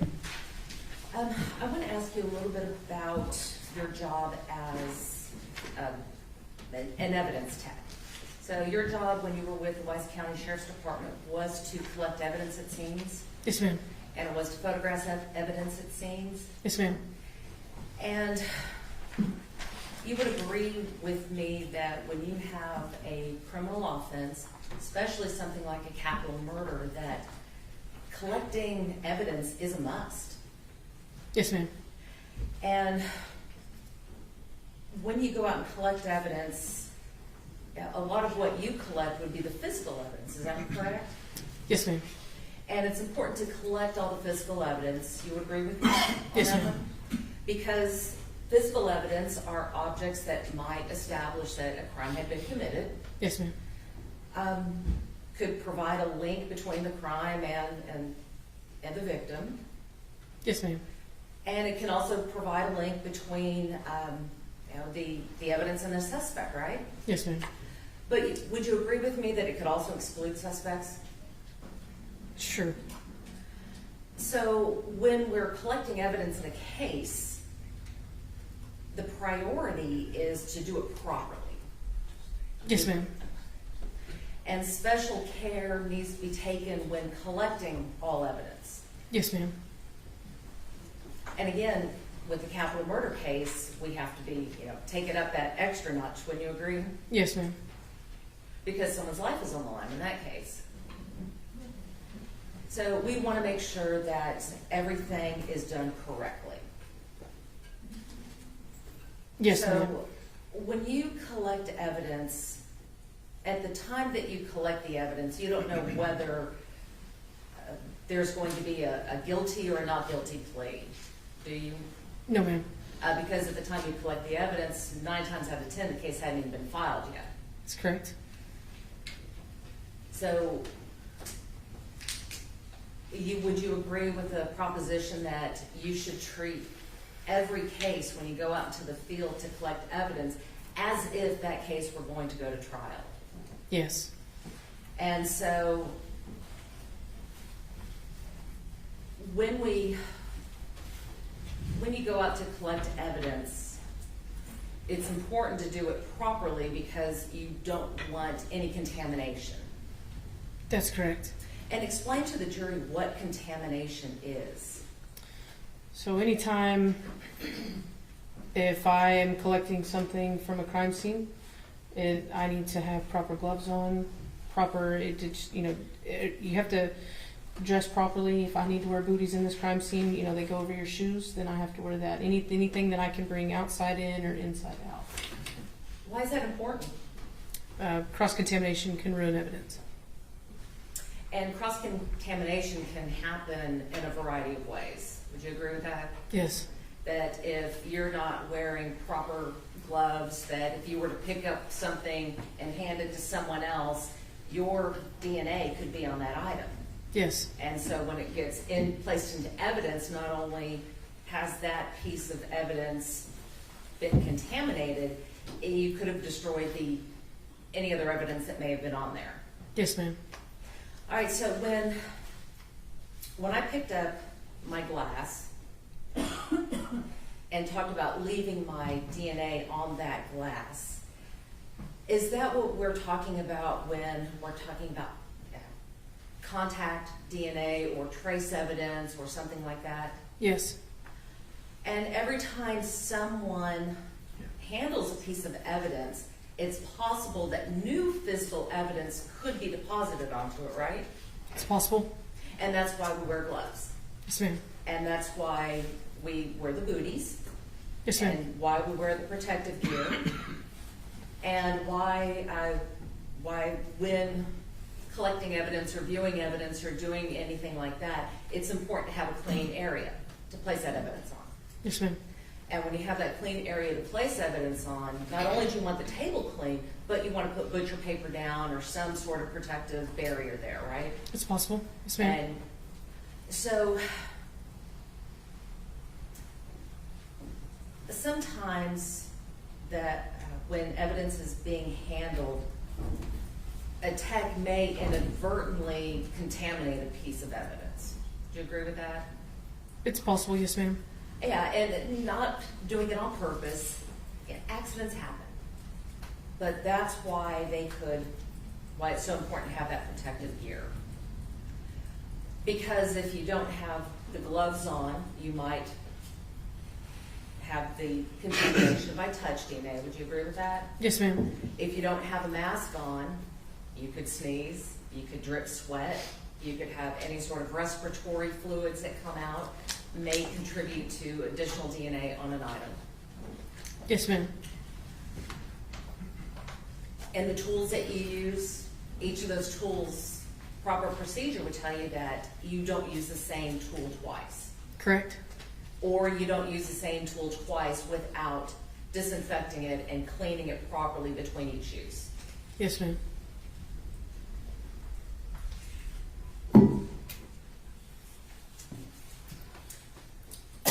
Let's talk about the packaging of evidence. Evidence has to be packaged in such a way, after it's collected, that basically just to prevent any contamination or destruction of the evidence, correct? Yes, ma'am. Because, well, let me back up, because contamination, again, could affect the outcome of the case. Yes, ma'am. And it doesn't take a lot to contaminate or cross-contaminate an item of evidence, does it? That's correct. Would you agree with me that when you put when you put evidence into a package, you also have to make sure that that evidence bag is not contaminated? That's correct. And a way to do that is to make sure that, again, everybody wears gloves, personal protective gear. Correct? Yes, ma'am. Okay. With regards to packaging evidence, to avoid contamination, isn't it important that it should be sealed as soon as possible? Yes, ma'am. And preferably to seal that evidence at the scene. It just depends on evidence collection and where it's coming from. But the main thing is, you gotta get it sealed quickly because you don't want any opportunity for evidence to become contaminated. Yes, ma'am. Okay. So let's talk about storing evidence. After evidence is collected, it's important to make sure that it's also stored properly. Would you agree with that? That's correct. And part of that proper storage is that items shouldn't be, well, let me back up to packaging. If you have several items, you put all those items in a separate package, right? Yes, ma'am. That you don't want to put a suspect's shoe in the same place with a victim's pair of pants, right? That's correct. You don't want to put more than one item in a bag because that too can cause contamination. That's correct. All right, so when we store the evidence, we want to make sure it's stored in a secure place, right? Yes, ma'am. And we also don't want to store evidence from a suspect and evidence from a victim in the same place either, do we? I don't understand your question. I'll try to ask a better one. Okay. All right, when we store evidence in the evidence locker, Mm-hmm. it would be the better practice not to have any evidence related to the suspect in close proximity to any evidence related to the decedent. No, ma'am. I mean, they're both in. Everything is in its own bag. Everything is sealed before it ever goes into a locker. All right, so let's talk about the evidence collection in this case. You were asked to participate in the investigation of this case, right? Yes, ma'am. And so you went out to the scene and documented what was going on at the scene. Yes, ma'am. Now, I believe earlier you testified that there was an image of the box on the steps. Yes, ma'am. You photographed that at the scene? Yes, ma'am. And you took that into evidence? No, ma'am. I thought you testified earlier that you took that and handed it off to Paige Dovines. That was on the 15th of December. That was not on the day that that picture was taken. Okay, so who actually collected that evidence? I'm not sure. And do you know how it got to Paige Dovines? The day that I met with the victim's mother and her attorney is the day that it got to Paige Dobines. So now it's your testimony that when this was, that evidence was not seized at the time. It was not seized the day that that picture was taken. No, ma'am, not by me. And to your knowledge, was that seized by any law enforcement officer on that day? I'm not sure. But you do know that you met with the sheriff, or in the sheriff's office with Paige Dobines, Athena's mother, Miss Gandy, and Miss Gandy's attorney, Mr. Varghese. Is that correct? That's correct. And it was Mr. Varghese who is the one who provided that package to the sheriff. That's correct. And on what date was that? It's on 12/15. So that was 13 or 15, 16 days after that photo was taken? Yes.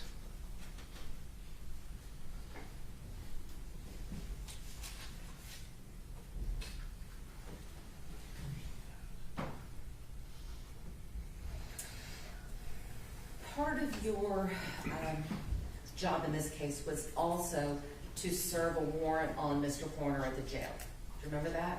Yes, ma'am. Your job was to collect his DNA, No, ma'am. or to collect a buccal swab. For No, ma'am. the, That was not me. okay, so you were present when the buccal swab was No, collected? ma'am. I was not. Who was present when? I can't answer that. I don't know. So, but you did process Mr. Horner, correct?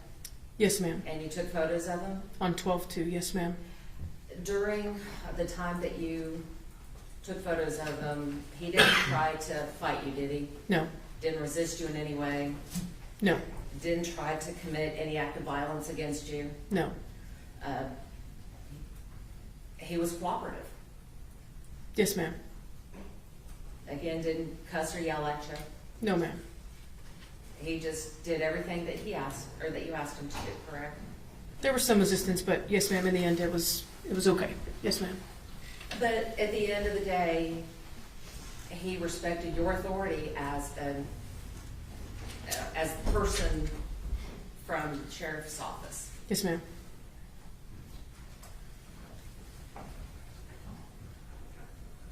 How long were you with the sheriff's department? At its entirety, Yes. a little over 2 years. During that time, were you ever involved in what we call an evidence view, where the defense attorneys come in and view the evidence that was collected in a case? No, ma'am. Are you aware that there are times when defense attorneys want to come in and collect evidence, view the evidence that was collected in a case? I've heard of such, but I don't know what they are. Yes, ma'am. Yaro, we might be able to break here, because I understand the lunch. They're not here yet, so let's. Oh, okay. May I approach the court reporter? Yes.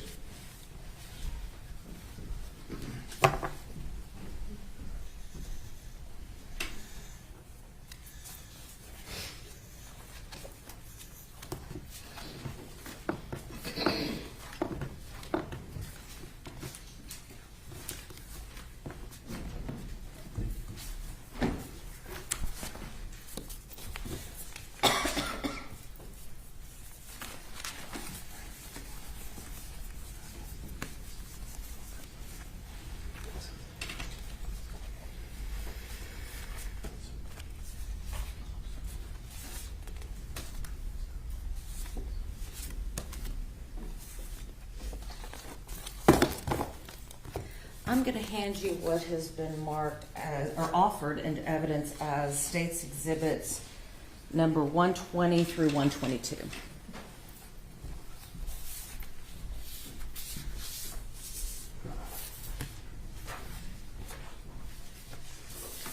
Did you take these items, or did you process these items and collect them as evidence in this case? No, ma'am. Let me refer to my report, please, if you don't mind. Okay.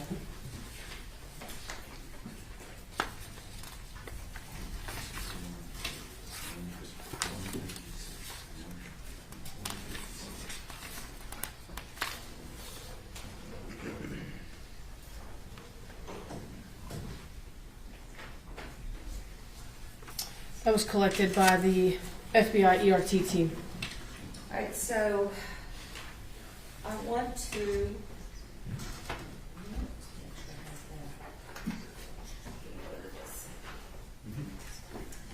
Now, Richard, I'm Yes, ma'am. going to hand you what has been marked as defendant's exhibits number 11 through 15, and I'd like you to take a look at this, please.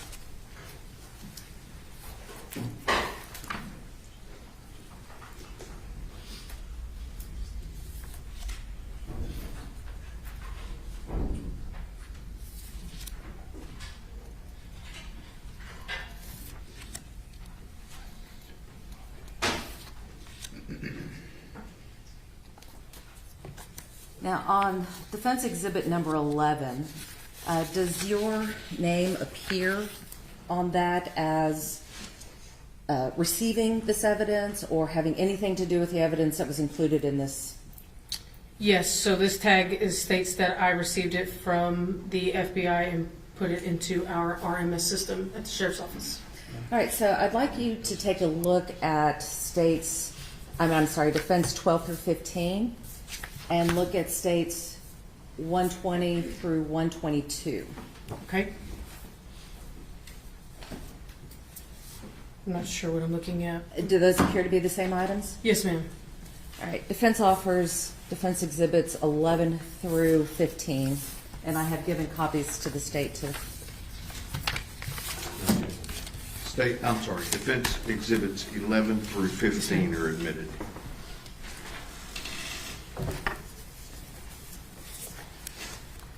May I publish your own? Yes.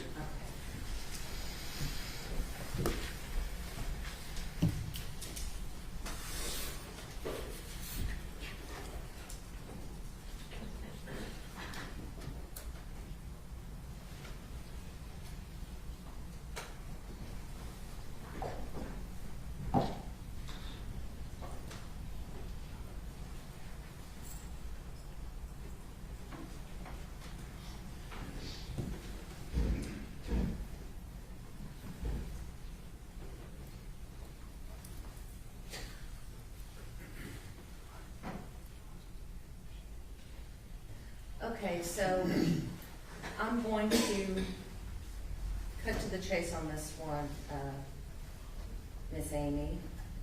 When we are looking at,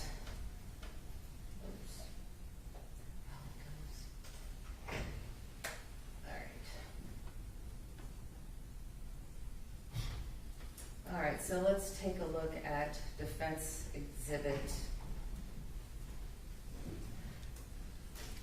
Oh, there we go. Now it's working. I'm sorry, I'm not very technologically advanced. All right, so we're looking at the evidence bag, and this is the evidence bag that would have been given to you to place in the locker.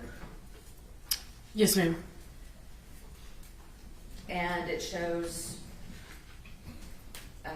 the handwriting and the chain of custody from whoever collected the evidence. Yes, ma'am. Now, we talked about the importance of using protective gear when looking at evidence. And you talked about the importance of having a clean surface and having butcher paper between the item and the surface. In states or defense exhibits number 13, 14, and 15, do you see any butcher paper on the table? No, ma'am. And it's important to have butcher paper on the table because that can reduce the possibility of cross-contamination, correct? Yeah, I can't answer why they didn't put it down. I mean, I wasn't there for that.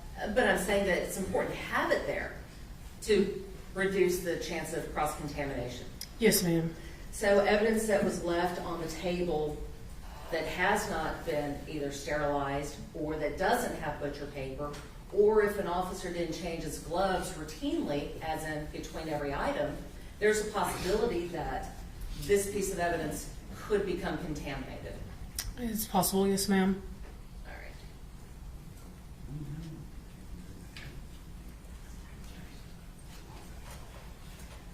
I'm going to hand you what has been marked as defense exhibits 24 through 28. Got Rich on? Yes.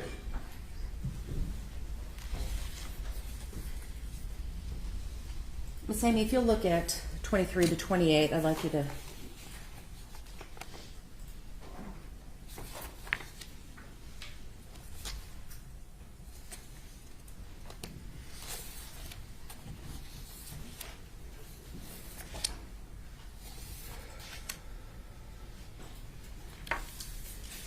Do you recognize 23 to 28? Yes, ma'am.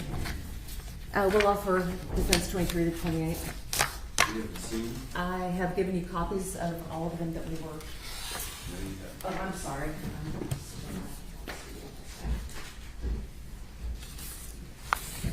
Your Honor, we're going to object to these unless it's stated by the defendant exactly when these were taken, because it's our belief they were taken into evidence review when the defendant was there, and none of these items were tested. You need to lay the proper predicate. The objection is sustained. All right, so when, you know what, Judge, I'll hold this off and I'll talk to Mr. Yaro about it. Okay.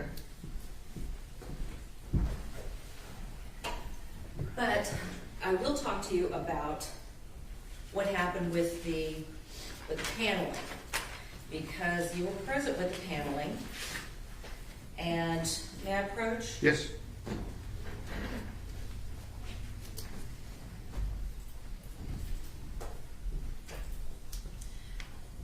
I'm gonna hand you what's been marked as defense exhibits 29 and 30.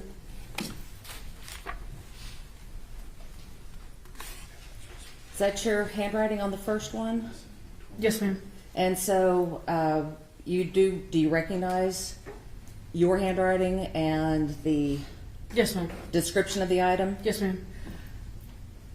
When you package something and when you store evidence, you would agree with me that it's important to store it in such a way that it does not become destroyed or tampered with or any way changed. That's correct.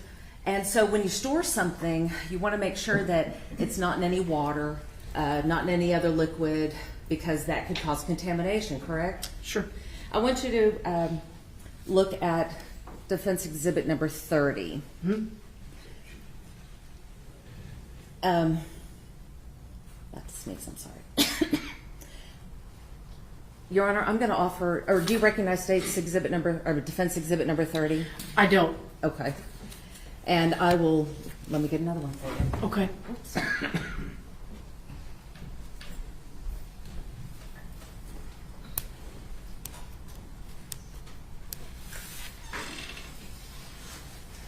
When you processed the van, was it just you or who else was involved? Sergeant Brett Yaro. I'm sorry? Sergeant Brett Yaro. Okay, then I'll hold off on these until Mr. Yaro takes the stand.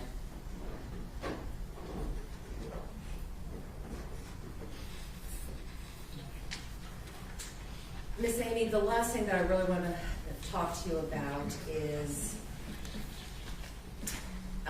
your disciplinary action that you had with the Weiss County Sheriffs.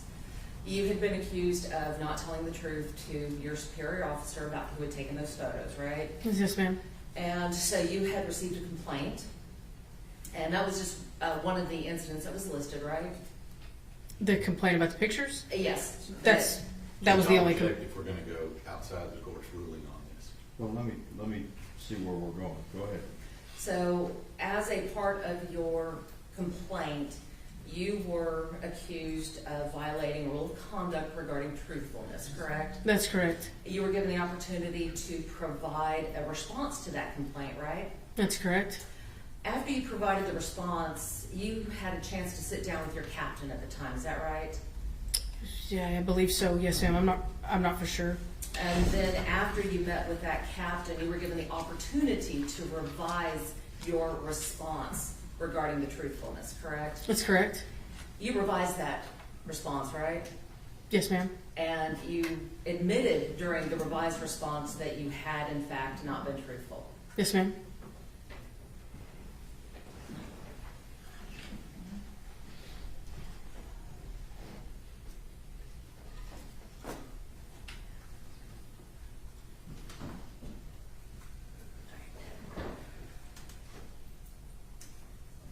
I'm sorry, Sandy, I just want to go back. Were you the one that had processed the arrest van? I assisted the FBI. I did not physically process it. No, no. Did you take any items from the arrest van into custody? Whatever the FBI ERT team collected, they collected it, and I walked it to our CSI locker. Were you observing the collection of that evidence? Yes, ma'am.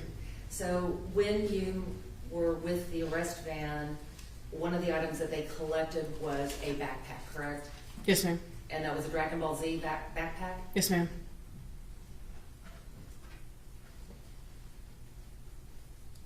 I have nothing further at this time, Your Honor. Redirect. Just a couple of questions. I'm going to show you State's Exhibit 8, which has already been admitted into evidence. Can you change that back, please? Oh, I need to. Sure.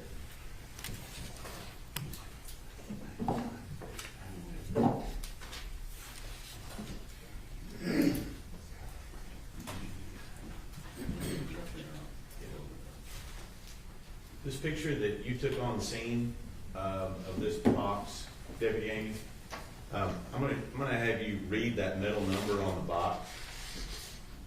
What's that middle number on the box right there under TRK number? What's that number?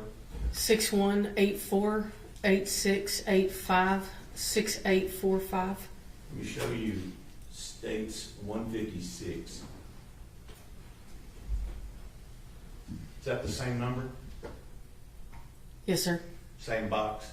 Yes, sir. Same box as you took a picture of? It was provided to you later on by an attorney and Mrs. Gandy, mother of Athena Strand. Yes. Nothing further, Your Honor. Ms. Anderson. When you took the photos at the scene, was the box open? At the house? At the house, yes. No, ma'am. And when you took the photo at the sheriff's department after that box had been delivered, when it was received, had it been opened? May I look at these pictures one more time? Yes, ma'am. Nothing further. Mr. State. Nothing further, Your Honor. May Ms. Amy be excused subject to any potential recall? Fine with the state, Your Honor. Good with the defense? Yes, Your Honor. Thank you, ma'am. You may step down. Your lunch is here, so we'll start up at 12:45, okay? See you there.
We're ready to proceed. Ladies and gentlemen, this witness has been previously sworn to testify truthfully.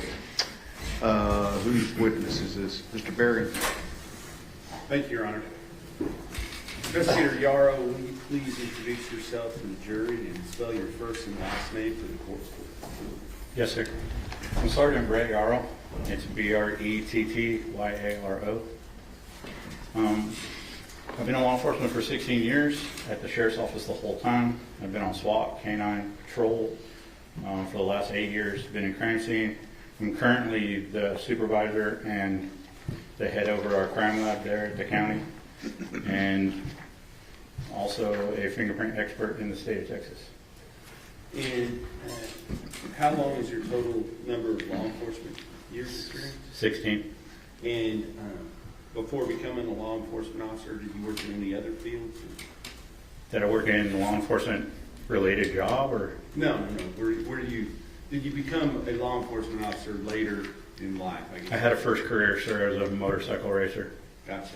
And since you've been on the force at Wise County, you described a number of different jobs that you've held, but with it for, I believe you said the last 8 years, what have you been primarily doing?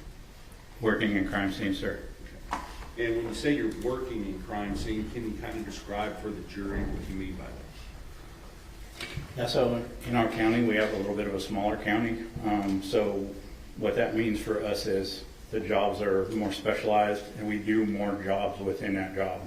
So I work on fingerprints for the county. I collect fingerprints, I process fingerprints, I put fingerprints in the computer, do comparisons. Along with the fingerprinting, we do pattern analysis on the fingerprints and other things like that. So we deal with patterns, we deal with friction rate detail as far as the fingerprints go. Oh, Investigator Yaro, I'm going to slow you down just a little bit, okay? Because the court reporter's got to take down everything you're saying. So you My bad. just slow down a little bit, but keep going. And then as far as crime scene goes, I have a number of certs from the state, from Texas A&M. So I have a forensic cert, I have a crime scene investigator cert, photography certs, blood pattern analysis. I run our AFIX fingerprint computer, which is attached to AFIS, our state system. I also am the head over our lab, and what that basically means is I do a lot of house cleaning over there. We're constantly keeping the place clean. We're working on all the different types of equipment that we have in there and working with them. So if a scene comes available, which is very broad for us, what that means is I will work anything from a sexual assault to a large-scale robbery to suicide and homicide. So we wear a lot of hats, under the same umbrella.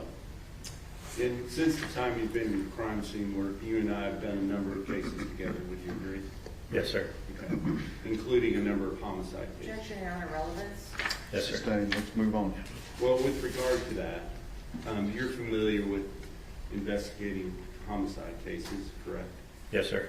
And as part of that, your training, have you been called upon to take what is known as buccal swabs from potential suspects? Yes, sir. And can you explain for the jury what you mean by that? A collection of a buccal swab is we're basically taking a DNA swab. It's going to be from inside the cheek area of the mouth. 2 swabs normally. They're rotated up and down between the top of the gum and the bottom of the gum line. On the cheek on the outside, the swabs are being rotated. You actually rub vigorously while you're doing that. And then they're contained in a special sealable swab that is aerated so that it won't mold or anything like that once it's put into evidence, and then they're sealed in evidence envelopes. And so, let me go back to November 30th of 2022. And then I guess leading up through December 2nd of 2022, were you somewhat incapacitated during that period of time? Yes, sir. And can you explain to the jury what was going on? Yes, I was out with COVID. Okay. And because of that, your trainee essentially was, Objection, Your Honor, that's leading. Let me hear the question. who was working for you in the crime scene investigation unit there at the sheriff's office at that time? Sergeant Amy. Okay. And was she, tell us whether or not she was still in training or what where she was in her career at that time? So she was working through the FTO process in the crime lab. Okay. And who was her FTO as far as in the crime lab? That would be me, sir. But because you were incapacitated, were you able to do that at that time? On those particular days? No, sir. Okay. So, when was the first day back for you after you were recovering from the COVID? I don't recall the exact date, to be honest with you. Were you there by December the 5th of 2022 when the 2 vans were processed by the FBI? Yes, sir. Okay. So were you able to observe that process as it was taking place? Yes. And with regard to that particular day, were you also called upon to execute a warrant for buccal swabs on a person by the name of Tanner Horner? Yes. And do you see the person that you know to be Tanner Horner here in the courtroom today? Yes, I do. And could you identify him by where he is sitting in the courtroom and describe what he's wearing? Yes, sir. He's sitting at the end of the table there, the defendant table. It's going to be gray shirt, gray tie, light gray pants, black shoes. Okay. And That's the color it looks like to me. I'd ask the record to reflect that the witnesses identified the defendant. Record will so reflect. And sometime in the afternoon of December 5th, 2022, did you receive a warrant to take those buccal swabs from the defendant in this case? Yes, sir. And after receiving that warrant, what did you do? We went ahead and processed the subject, sir. Okay. And did you take a couple of pictures while you were in the room collecting the buccal swabs from the defendant? I did, sir. May I approach, Your Honor? Yes, sir.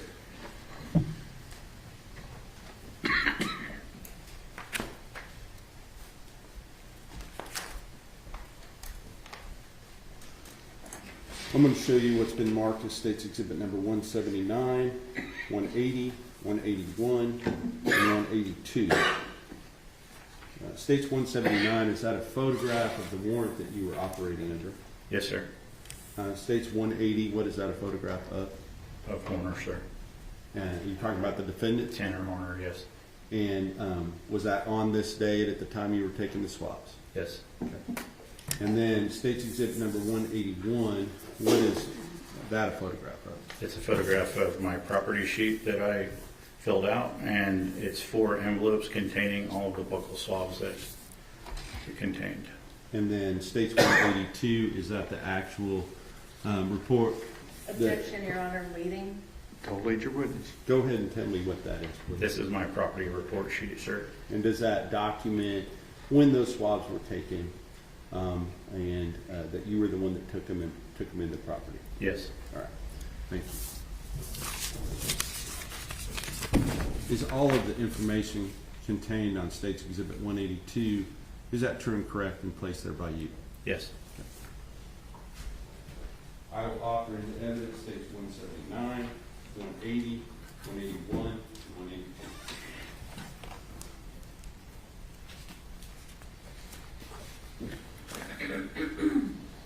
Your Honor, we object to 179 on 2 grounds. One, it's hearsay, and 2, it is not the best evidence.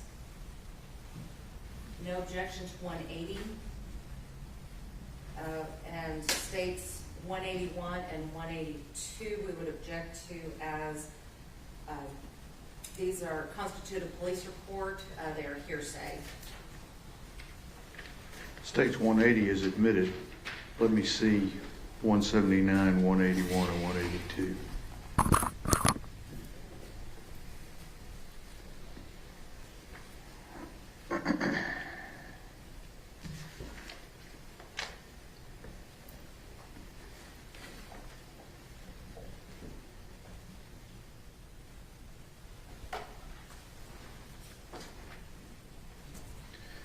I'm Going to admit 179, 181, and 182 for purposes of the record. Second. Once those buccal swabs were taken, what did you do with those swabs?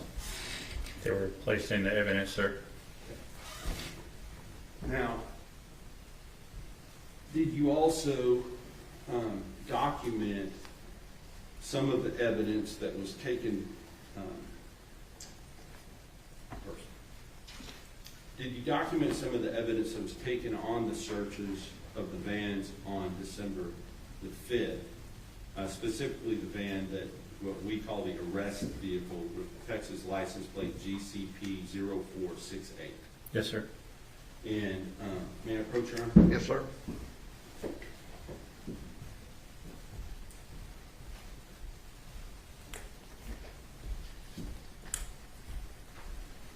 I'm going to show you State's Exhibit 183, 184, 185, 186, 187, 188, 189, 190, 191, 192, and 193. Do you recognize those photos? Yes, sir, I do. Have you looked at those prior to court today? Yes, I did. And are those all of the pictures that were taken at that time, or just a portion of them? It's just a portion, sir. Okay. And do these fairly and accurately represent items that you went through and took photographs of to document the items that were collected from the van on that day, or some of the items Yes. from Mr. Horner's, the van he was driving? Yes. I will offer State's Exhibit number 183 through State's Exhibit 193 to the evidence.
No objection, Your Honor. State's Exhibits 183 through 193 inclusive are admitted.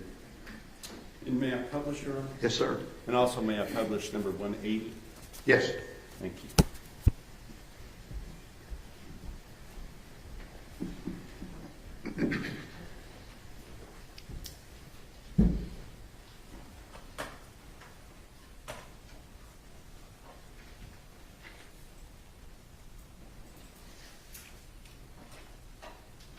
States 180, this was from the day that when was this taken again?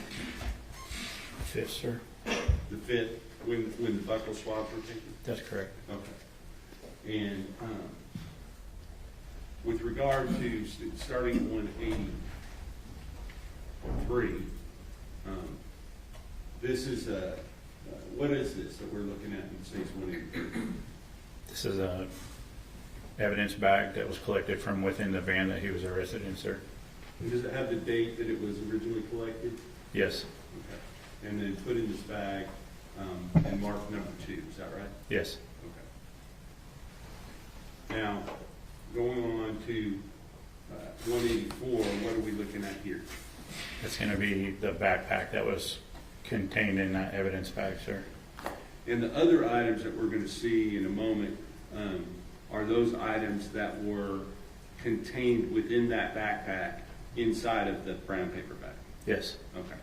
So does that have a distinctive design on it? It does, sir. And does it have an actual reference to, I think it's some type of a comic strip or something? Dragon Balls, yes, sir. Dragon Ball Z, is that right? Yep. Okay. With regard to what was inside of it, I see some gloves here. Are these your gloves? No, sir, they're not. Okay, where were these gloves contained? Inside the backpack. Okay. And can you describe these gloves for me as far as texture, that sort of thing? Yeah, so it looks like a cloth glove with a rubber texture on them, a no-slip texture. Okay. So cloth on the back, but rubber on the fingers and the palm? The palms, yes, sir.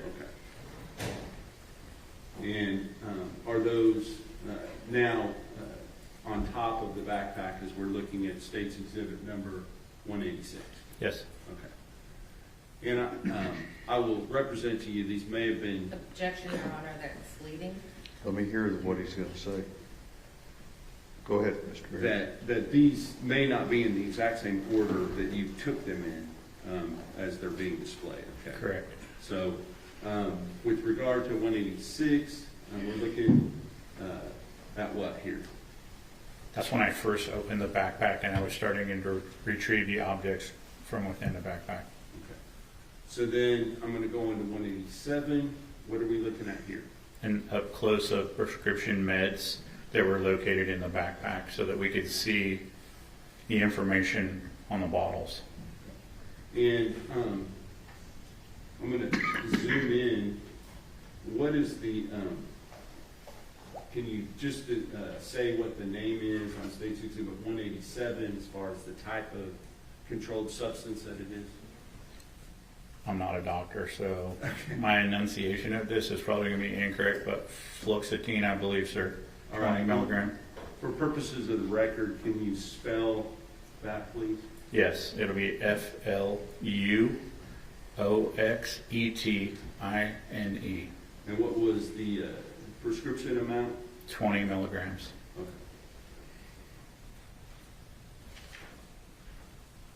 Next, we have State's Exhibit 188, and is that a different bottle? Yes, sir. Okay, and can you spell the name of the controlled substance for purposes of the record? Yes, sir. ATOMOXETINE HCl 25 milligrams. Okay, thank you. Now, are these the same two bottles that were in the previous pictures? Yes. Okay. And does it give the prescription instructions as far as when to take those? Yes. And what does it say for the bottle for the fluoxetine? To take one in the morning, sir. Okay. And what does it say with the atomoxetine? Hydrochloride. Take one capsule in the mouth in the morning, sir. All right, thank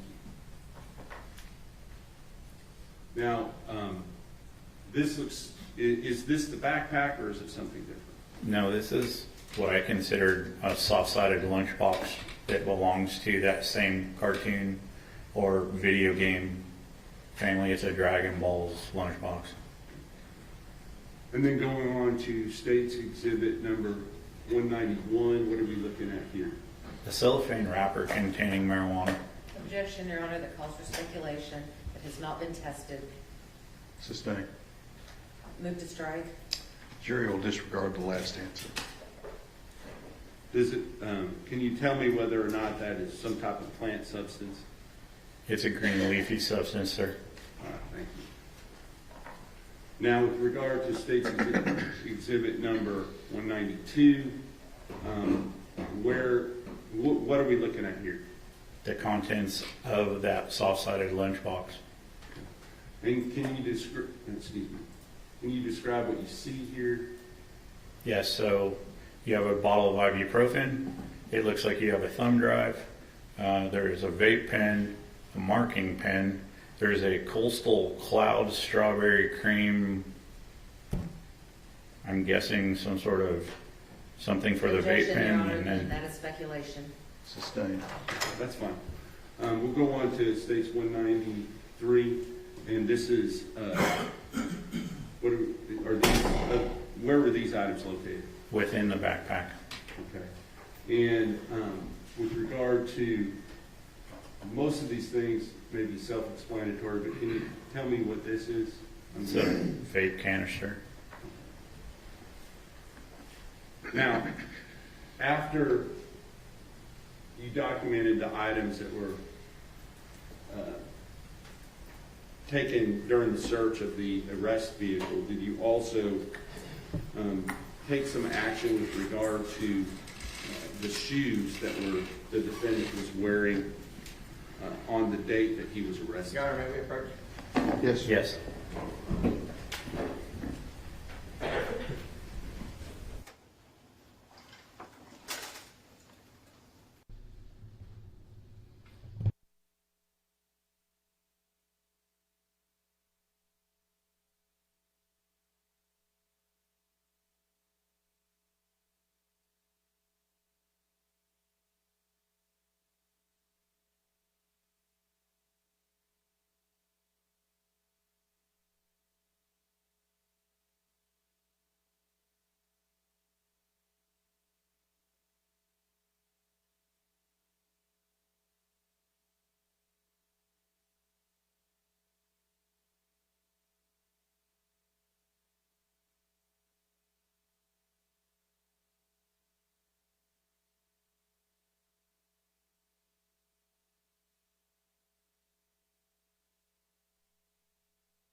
Your Honor, there are two shoes. There are 4 sides to each shoe.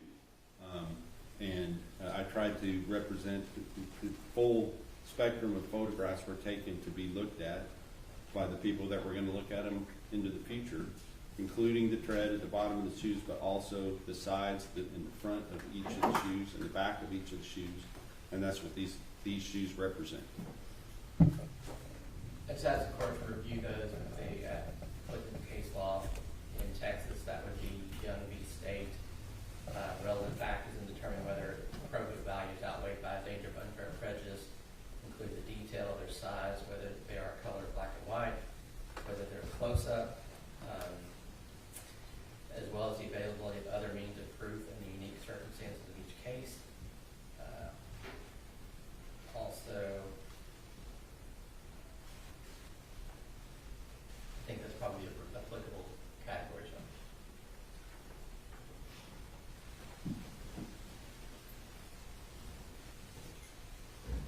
Okay, I've reviewed states 194 through 206. I will overrule your objections. You may have a running objection. Yes, Your Honor, that will include the To next, the- the witness of text file. Okay, that's fine. Y'all ready for the jury? Yes, sir. Okay. Yes, Your Honor.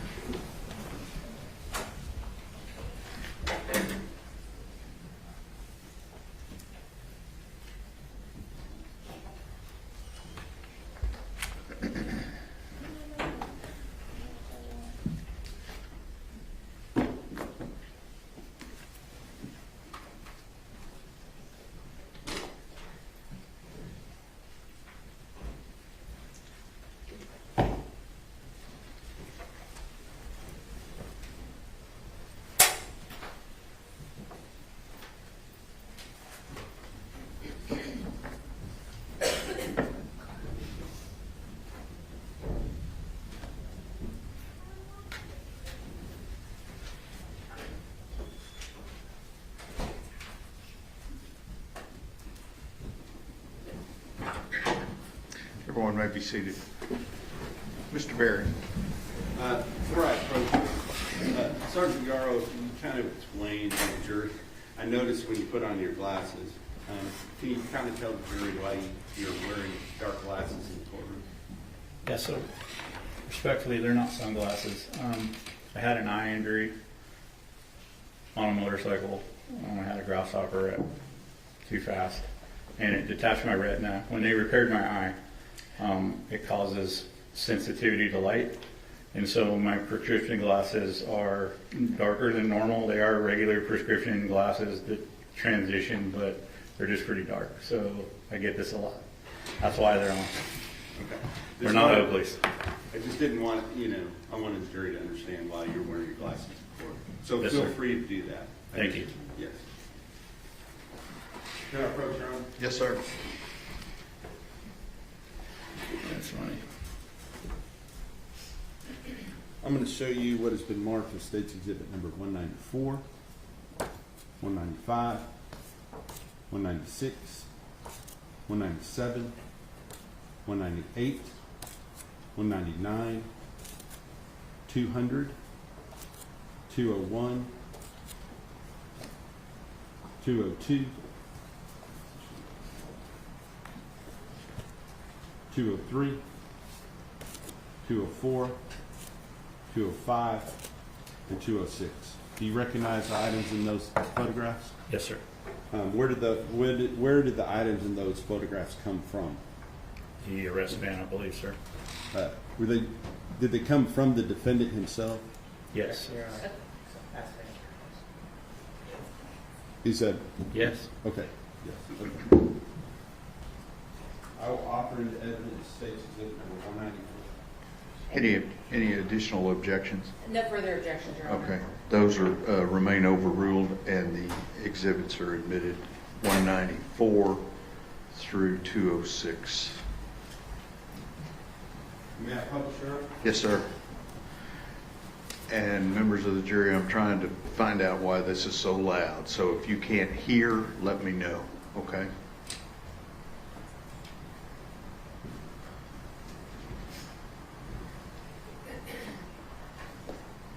Publishing State's Exhibit number 194 first.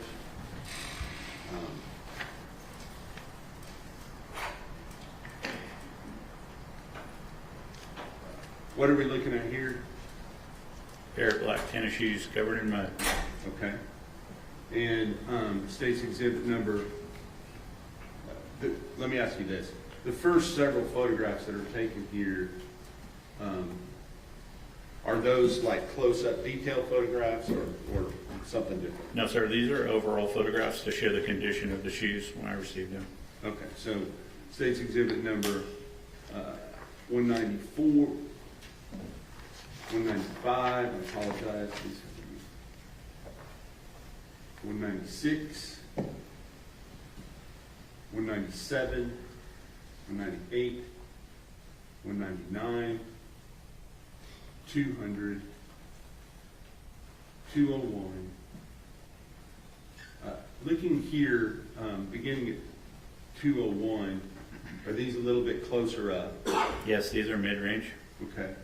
And as we look at those, do you see, you talked about them being muddy, but what else do you see here that might be of evidentiary value? How far up the mud goes on the shoes, sir. Okay, so that's one thing. What about the different materials used on the shoes themselves? Objection, Your Honor. Go ahead. Yes, sir. Okay. Let's go on to the next one, which is 202, I believe. And then I'm going to ask you if you notice anything on 202 other than mud. Yes. Describe what you're looking at. The texture on the material, sir. Okay. But in addition to this gray, lighter colored mud, do you see some type of a substance there on that shoe? Your Yes. objection leading. Overruled. It's a possibility that it's blood, sir. And you see some paper down underneath that. What's the purpose of the paper that you have there? It's a sterile area to work on while I'm putting the shoe down and doing the photographs. Alrighty. And then, now we're gonna look at the State's Exhibit number 203. What are we looking at here? The texture on the bottom of the shoes and how much mud the shoes are actually holding. And is there a distinctive tread pattern that you can see there? Yes. Can you just, as best you can for purposes of the record, can you describe what you're looking at? Yeah, it's like a ongoing up and down, like elongated W pattern. And is that, as we go through the next few photographs, number 20, I believe this is 204, 205, 206. Do those appear to have that same sort of tread pattern all the way from the toes down to the back of the shoe? Yes, sir. And going back to where we can see both shoes, although there's mud on top at this point, do both shoes have that same distinctive tread pattern? Yes, sir. Okay. Were you asked to take these specific photographs? Yes. Okay. And what was the purpose of that, in your understanding? We were looking for different patterns to match the pattern on the victim's face. Objection, Your Honor, that's hearsay. Overruled. You can answer. You can say that again. We were looking for a pattern to match the pattern on the little girl's face.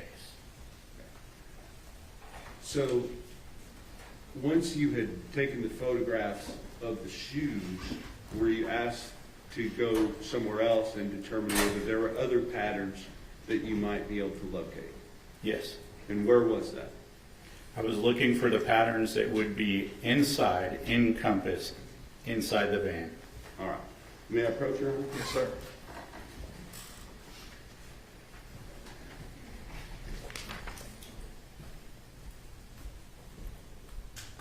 Now I'm going to show you what has been marked as State's Exhibit number 207, 208, 209, 210, and 211.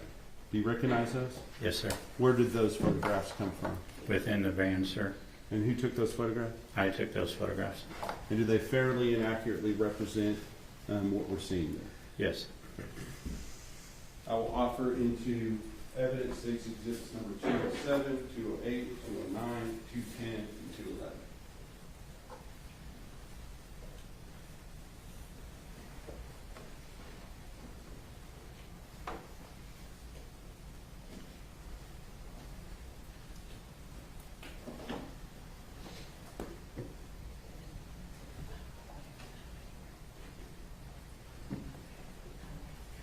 No further objections, Your Honor. All right, those are overruled. The previous objections are overruled, and State's Exhibits 207 through 211 are admitted.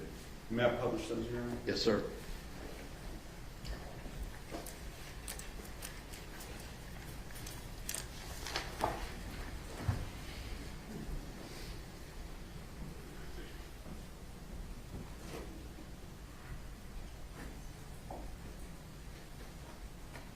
Now I'm going to publish State's Exhibit number 207. What are we looking at, State's 207?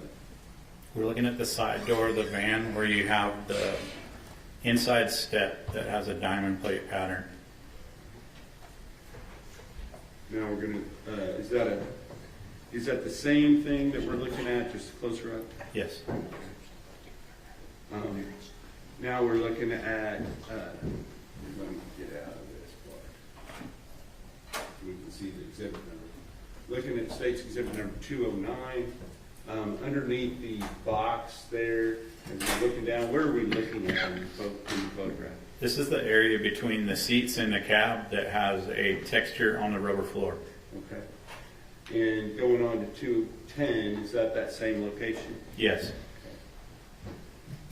And then going on to 211, what are we looking at here? This is the texture on the floor in the back of the box van. So this is the area where the packages would be kept, is that right? Yes. All right, so all of those, without repeating why you took them, were they taken for the same reasons that you took photographs of the shoe and the tread patterns on the shoe? Yes. Okay. Now, before I go any further, may I approach you? Yes, sir.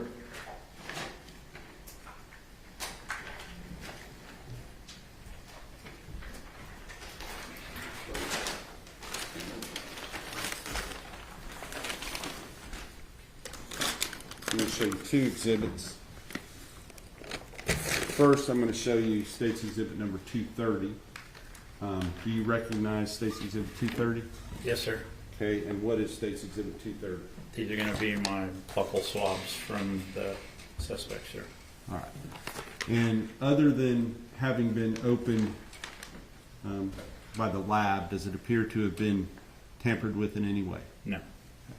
I will offer State's Exhibit number 230 into evidence. And no further objections, Your Honor. Those objections remain overruled, and State's Exhibit 230 is admitted. I realize this just ripped as I was holding it, but State's Exhibit number 225, do you know what State's Exhibit number 225 is? Yes. And what is it? The evidence bag contains the shoes. Okay. Now, are these the same shoes that you took photographs of that were just admitted into evidence? Yes, sir. These are the actual shoes that were recovered from the defendant. Yes, sir. I will offer into evidence State's Exhibit 225.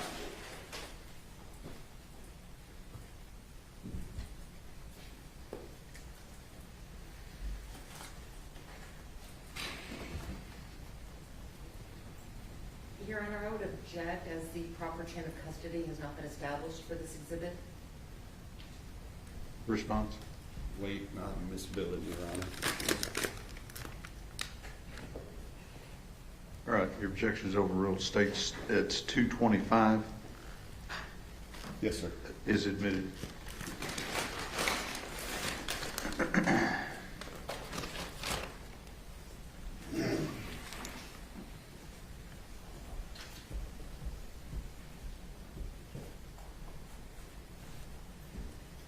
Next, I want to talk to you about other clothes that were worn by the defendant at the time that he was arrested. Did you take those the clothing worn by the defendant at the time he was arrested? Did you go to a locker in the jail and retrieve those clothes and log them into evidence? Yes, I did. And at the time that you did that, were there more further photographs taken of those clothing items? Yes. May I approach, Your Honor? Yes, sir.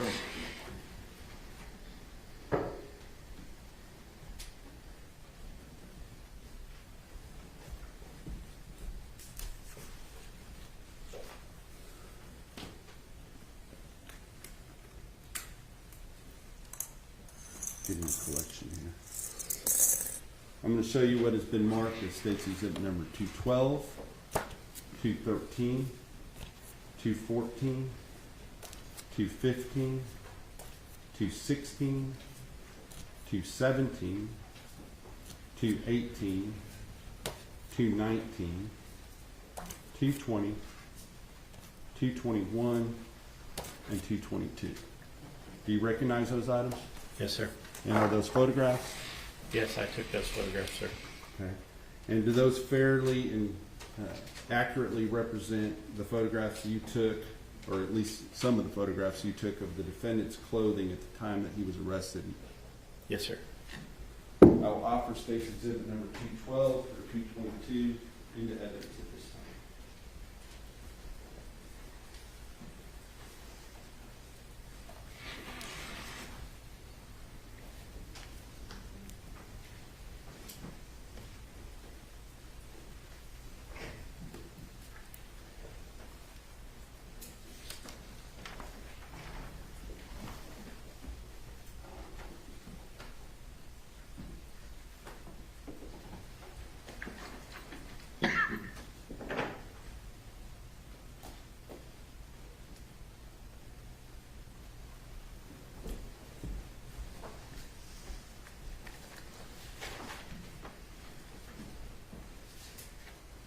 No further objections.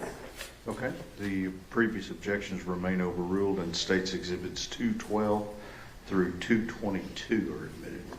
May I publish those, Your Honor? Yes, sir. Thank you.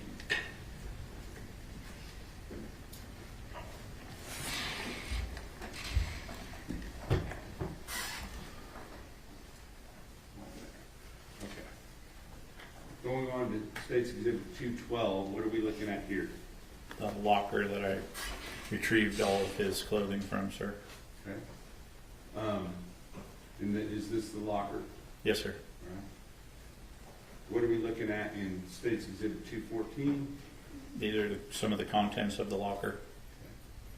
States Exhibit 215? With Tanner's ID, sir. Okay. And does it have a name on it? Tanner Horner, sir. Tanner L. Horner? Tanner L. Horner, sir. Yes, sir. And does it also have a photograph? It does, sir. And who does that photograph depict? Tanner L. Horner, sir. Is that the same person that you previously identified as the defendant? Yes, sir, it is.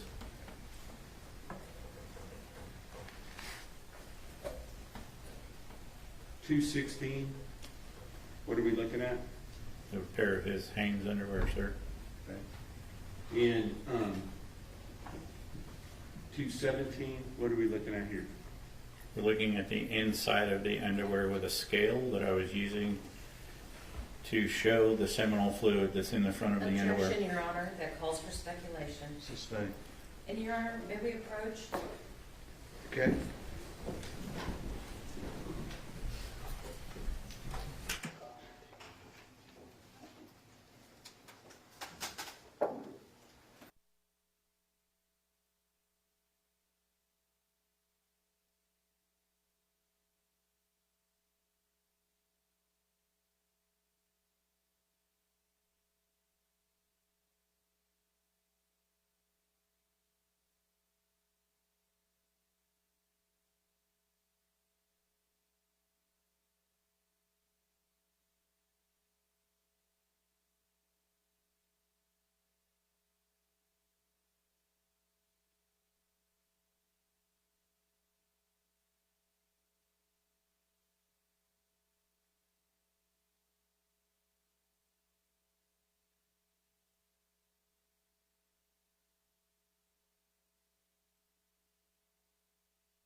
Photos taken. What does the date say, ma'am? You're the one who took the photos. I've worked 200 cases since then. Wait a minute, we're not gonna play this game. If you know the answer, give the answer. If you don't know the answer, say, I don't know. Yes, sir. We're not gonna go back and forth. I do not know the date, ma'am. It was done after he was arrested, correct? Yes. The items in the photos, hold on, let me make sure I have the correct. In States Exhibit number 212 through 222, those were all taken at the jail. Yes, ma'am. The incident in this case occurred on November the 30th, 2022. Do you recall that? Okay. And Tanner Horner was not arrested on November 30th of 2022, was he? I don't know, ma'am. I was out then at that time. When he was arrested on December the 2nd, 2022, correct? Okay. So if these photos were taken, you don't know for sure whether or not he was wearing these clothes on the day of the incident, do you? Well, I would think that he was wearing these clothes, ma'am, and the reason I say that is these were taken off him when he came into the jail at the time of his arrest. So if the time of the arrest occurred 2 days later, you don't know, you're guessing that he may have been wearing these on the day of the incident. Yeah, I didn't state that he was wearing those at the time of the incident. I said he was wearing them at the time of the arrest. Okay, so, Your Honor, I would object that all of this is irrelevant because unless they can tie it into any clothing that he may have been wearing at the time of the incident, then none of this is relevant. Your objection is overruled. I'm gonna let it continue, and you may have a running objection. Y'all ready for the jury? Yes, sir. Let's go.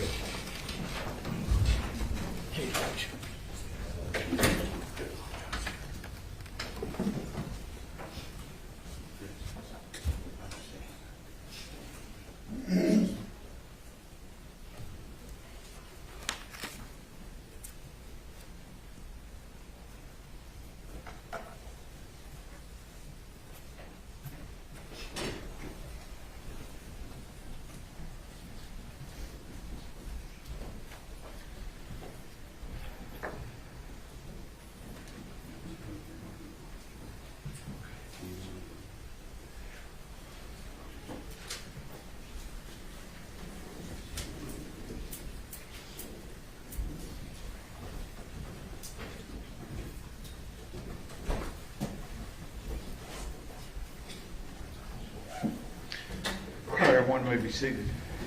Mr. Berry. Go on.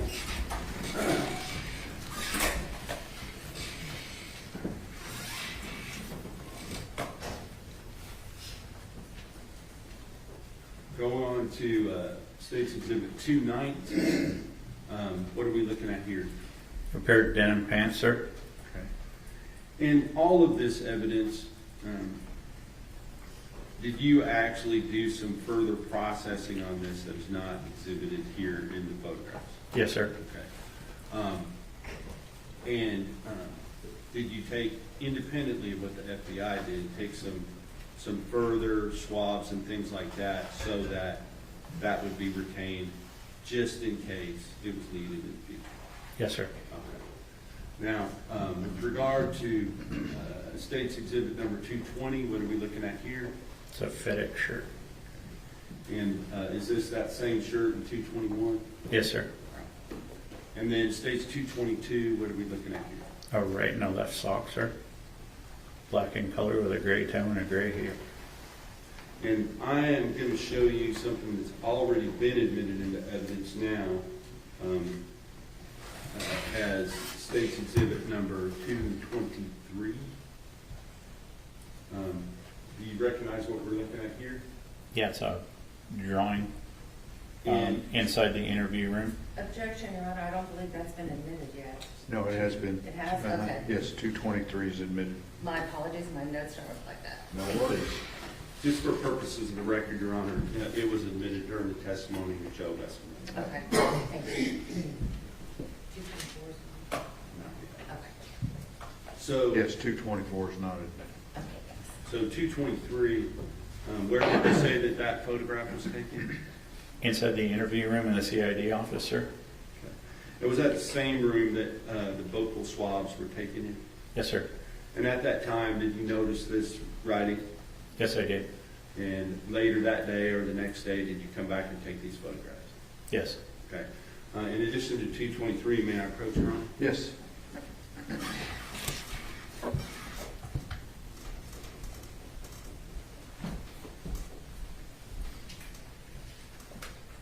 I'm going to show you 224. Do you recognize that? Yes, sir. Is that a photograph of essentially the same thing? Objection, Your Honor, pleading. Sustained. Don't Please leave tell your us what that is. Sir, this is a map of the explanation of where the victim was located. With regard to this photograph, is it representative of the same thing in 223, but just a closer up, more definitive shot of the picture itself? Yes. I'll offer 224 in evidence. I'd object that it's cumulative. That objection's overruled. States 224 is admitted. May I publish, Your Honor? Yes, sir.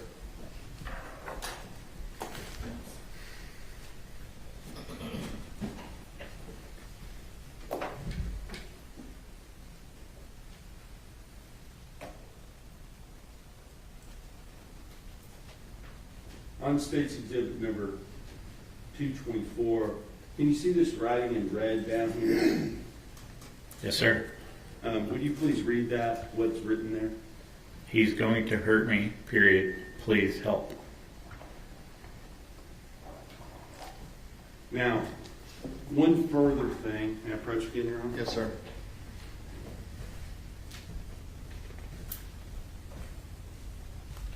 Officer Amy, crime scene, did she take into evidence a box, a FedEx box containing, that was brought in later that pertained to this investigation? Yes. Okay, and did you then take that out of lock one and then bag it up as you see it? Yes. And I'm going to show you that's been marked. Exhibit number 159. And is that the box that we were just talking about? Yes. And, Your Honor, I will offer State's Exhibit number 159 as evidence. No further objection. Being overruled and State's Exhibit 159 is admitted. May I open 159, Your Honor? Yes, sir.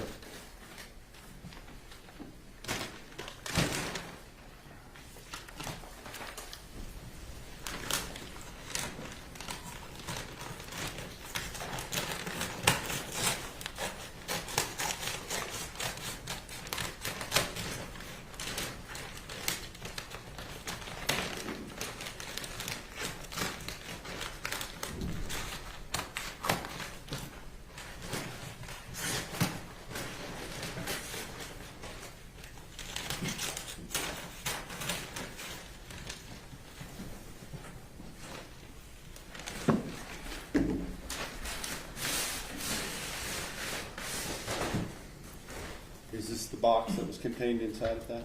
Yes, sir.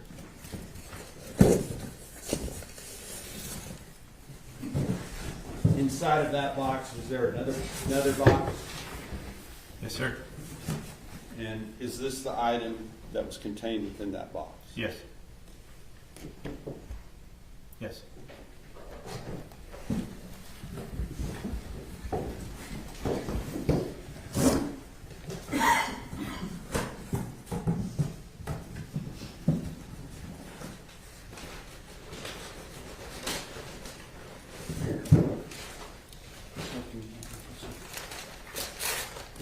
We can do that, package it up after. Yes, sir. We finish.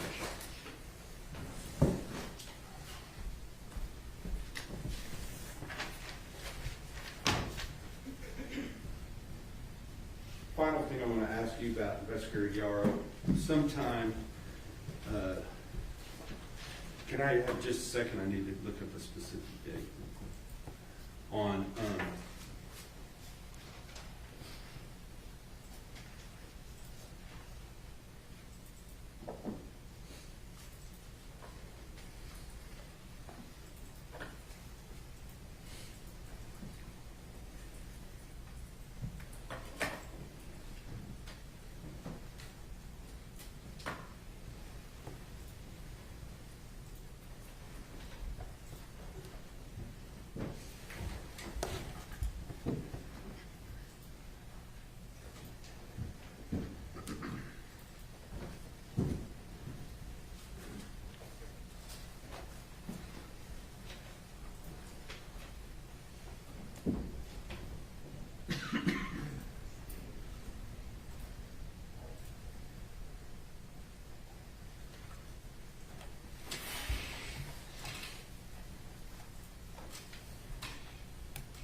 I believe it was May the 16th of 2023, was there an incident that occurred at the Wise County Jail involving the defendant?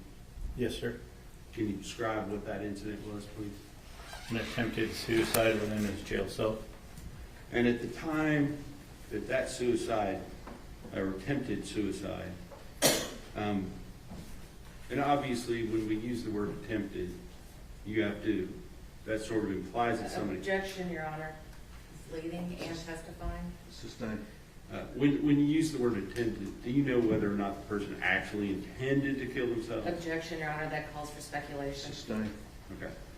With regard to that incident, when that incident occurred, were there some letters left by the defendant at that time? Objection, Your Yes. Honor.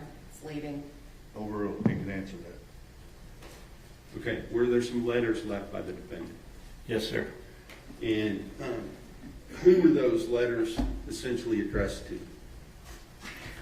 I believe there was a letter to law enforcement, a letter to his family, a letter to the victim's family, and an additional letter, I believe, to a clergy member Okay. or a pastor or something. And did you collect those? Yes, sir, I did. And if you were to come back here on Monday, would you be able to identify those? Yes, sir. All right, thank you. Yes, sir. I'll pass the witness. Cross-examination. Yes, Your Honor. Thank you. Sergeant Yaro, how are you doing? Good, ma'am. How are you? Doing well, thank you.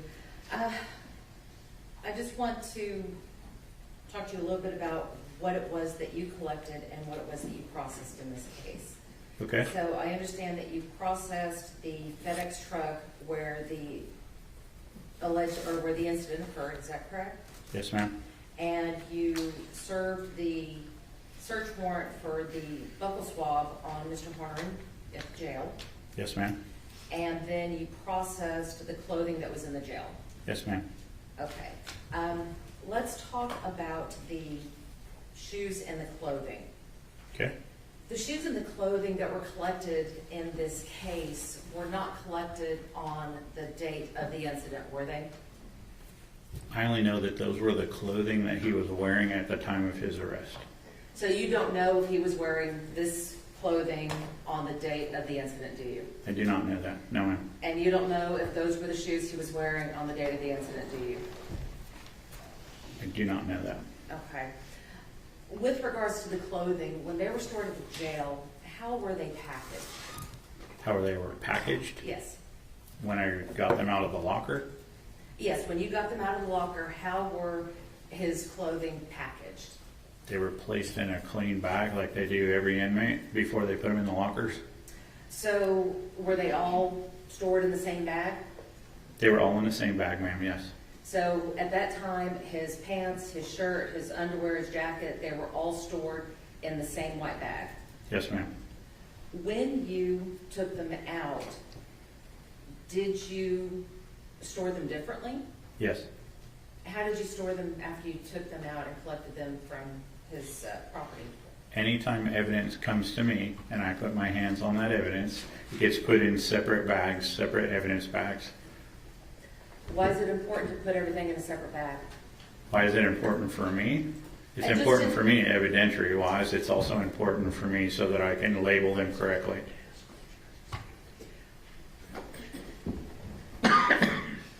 Another important reason to put everything in separate bags is to avoid contamination, correct? Yes, ma'am.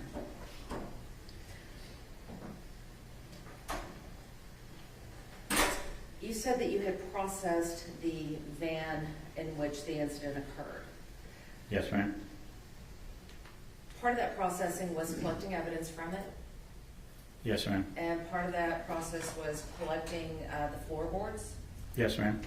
All right, so with regards to the floorboards, that is where some of the other biological evidence was obtained, is that correct? Yes, ma'am. So you would agree with me that it would be important to store those panels in a secure facility? As far as I know, they were stored in a secure facility. They were taken to our evidence area. And we want to have them stored in a secure facility and in a sterile way so that just in case something comes up, we have the ability to do additional testing should it be necessary. Okay, they were wrapped individually, ma'am, like I do all of them. But my question is, it's important to have that because in case further testing is needed. Yes, ma'am.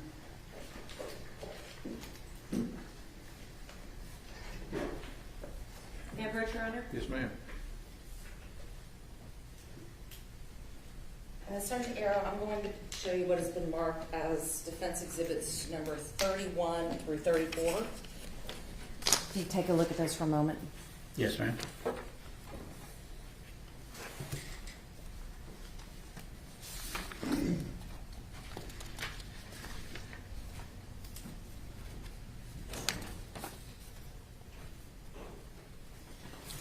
Yes, ma'am. Okay, on defense exhibits number 31 and 32, does your name appear as being the person who packaged that? Yes, ma'am. On defense exhibits number 33 and 34, are those your initials over the evidence tape? Yes, ma'am. What does that signify? I'm the one that wrapped that evidence. I'm the one that secured that evidence. I'm the one that sealed that evidence. Those are my initials to show that that is honestly my piece of evidence. Defense offers defense 31 through 34. No objections. Defense exhibits 31 through 34 are admitted. Thank you. May I publish, Your Honor? Yes, ma'am.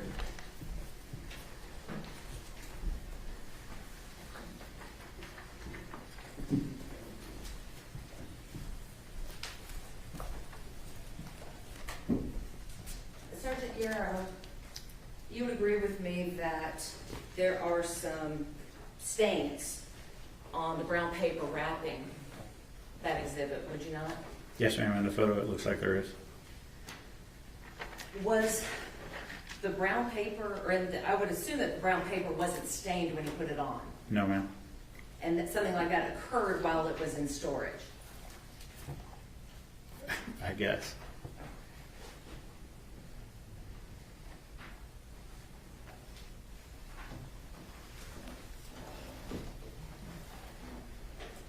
Sergeant Yaro, how long have you been with West County? 16 years, ma'am. How long have you been an evidence tech with them? In evidence tech, ma'am. Or in working with CSI? In 8 years, ma'am.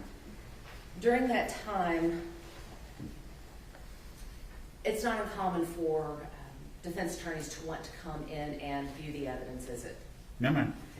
And when the defense attorney comes in and views that evidence, usually you have the prosecutors are there, members of the sheriff's department will be there to observe everything. Yes, so you're talking about an evidence review, right, ma'am? Yes, Your Honor. I mean, let's try that Hey, again. I'm up here. It's been a long I realize week. we all look alike, but, you know, Well, you have the same haircut. there you go. Sorry about that. That was a good minute. All right, so Sergeant, when the defense team comes in to review, or when a defense team attempts to come in to review, or when they do come in to review the evidence, it's still important to maintain the sterility of the environment. Would you agree? And so, let me get this straight. You want to know at that time that you guys do the evidence review in the area that we're doing the evidence review, or the area that the evidence is housed? In the area that we're doing the review, you still want to put down the butcher paper, don't you? I do not, if it's already wrapped, ma'am. And if it gets unwrapped, you want to have that evidence placed on butcher paper, don't you? So, it depends on the evidence review, to be honest with you. I have been through several of those. Not everybody opens evidence up. They want to look at markings, they want to look at seals, they want to look at chain of custody, so not every time. So, All right, so the best practice, if that evidence is open, would be to place it on a... we would put paper down, ma'am. The other thing that's important is that the person handling the evidence has gloves on. Yes, ma'am. Because again, that evidence is still in play in a case, isn't it? Yes, ma'am. And it could be that there's other evidence that needs to be tested. Okay. And if you don't follow those procedures, there's a possibility that contamination could occur. Yes, ma'am. You have Your Honor? Yes, ma'am. Sergeant Yaro, I'm going to let you look at what has been previously marked as defendant's exhibits 23 through 28.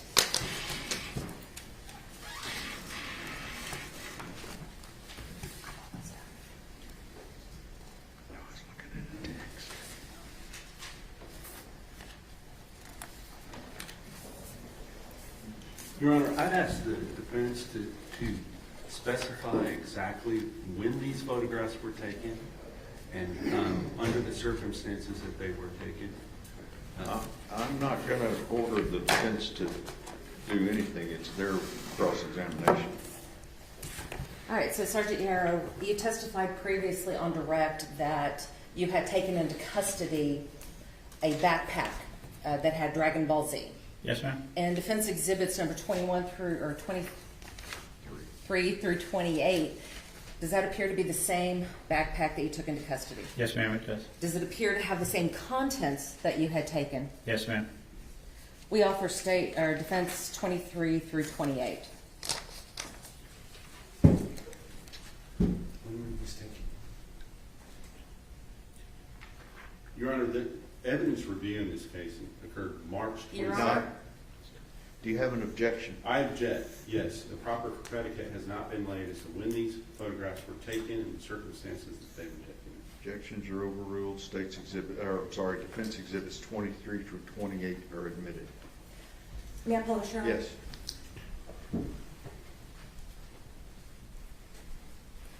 Your Honor, in defense, Sergeant Yaro, I keep calling you Your Honor. Sergeant Yaro, in defense exhibits number 23 through 28, you didn't see any butcher paper down, did you? No, ma'am, I did not. So if any of those items that were on the table had to be retested, there was a possibility of contamination. Yes, ma'am, that's correct.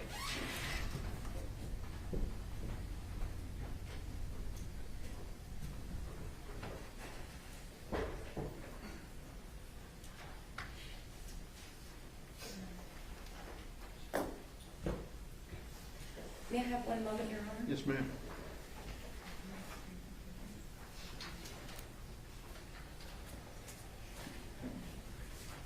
I have nothing further, Your Honor. Redirect. Investigator Yaro, since you're coming back on Monday anyway, will you check on the date? that the Objection, Your evidence- Honor. Leaving. Let me hear the question. Would you please check on the date that the evidence review took place in this case? Yes, sir. And will you also check to see if there's ever been any request to retest any of this evidence? Objection, Your Honor. Again, that's not a proper question at this time. Overruled. Will you do that? Check, you can Yes, answer. sir. Thank you. No further questions. Ms. Anderson, I have nothing further. may the witness be excused subject to any potential recall? Yes, Your Honor, we intend to recall the first thing Monday. Okay. Thank you. Thank you, sir. Let me see y'all.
but not offered.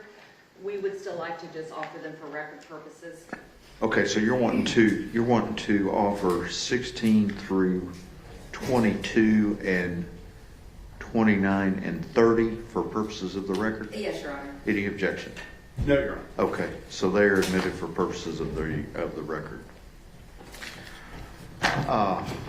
Anything else we need to do for record purposes today? No, Your Honor. Defense? Okay, everybody. Thank you. Y'all have been very good. We'll see you Monday morning. 11.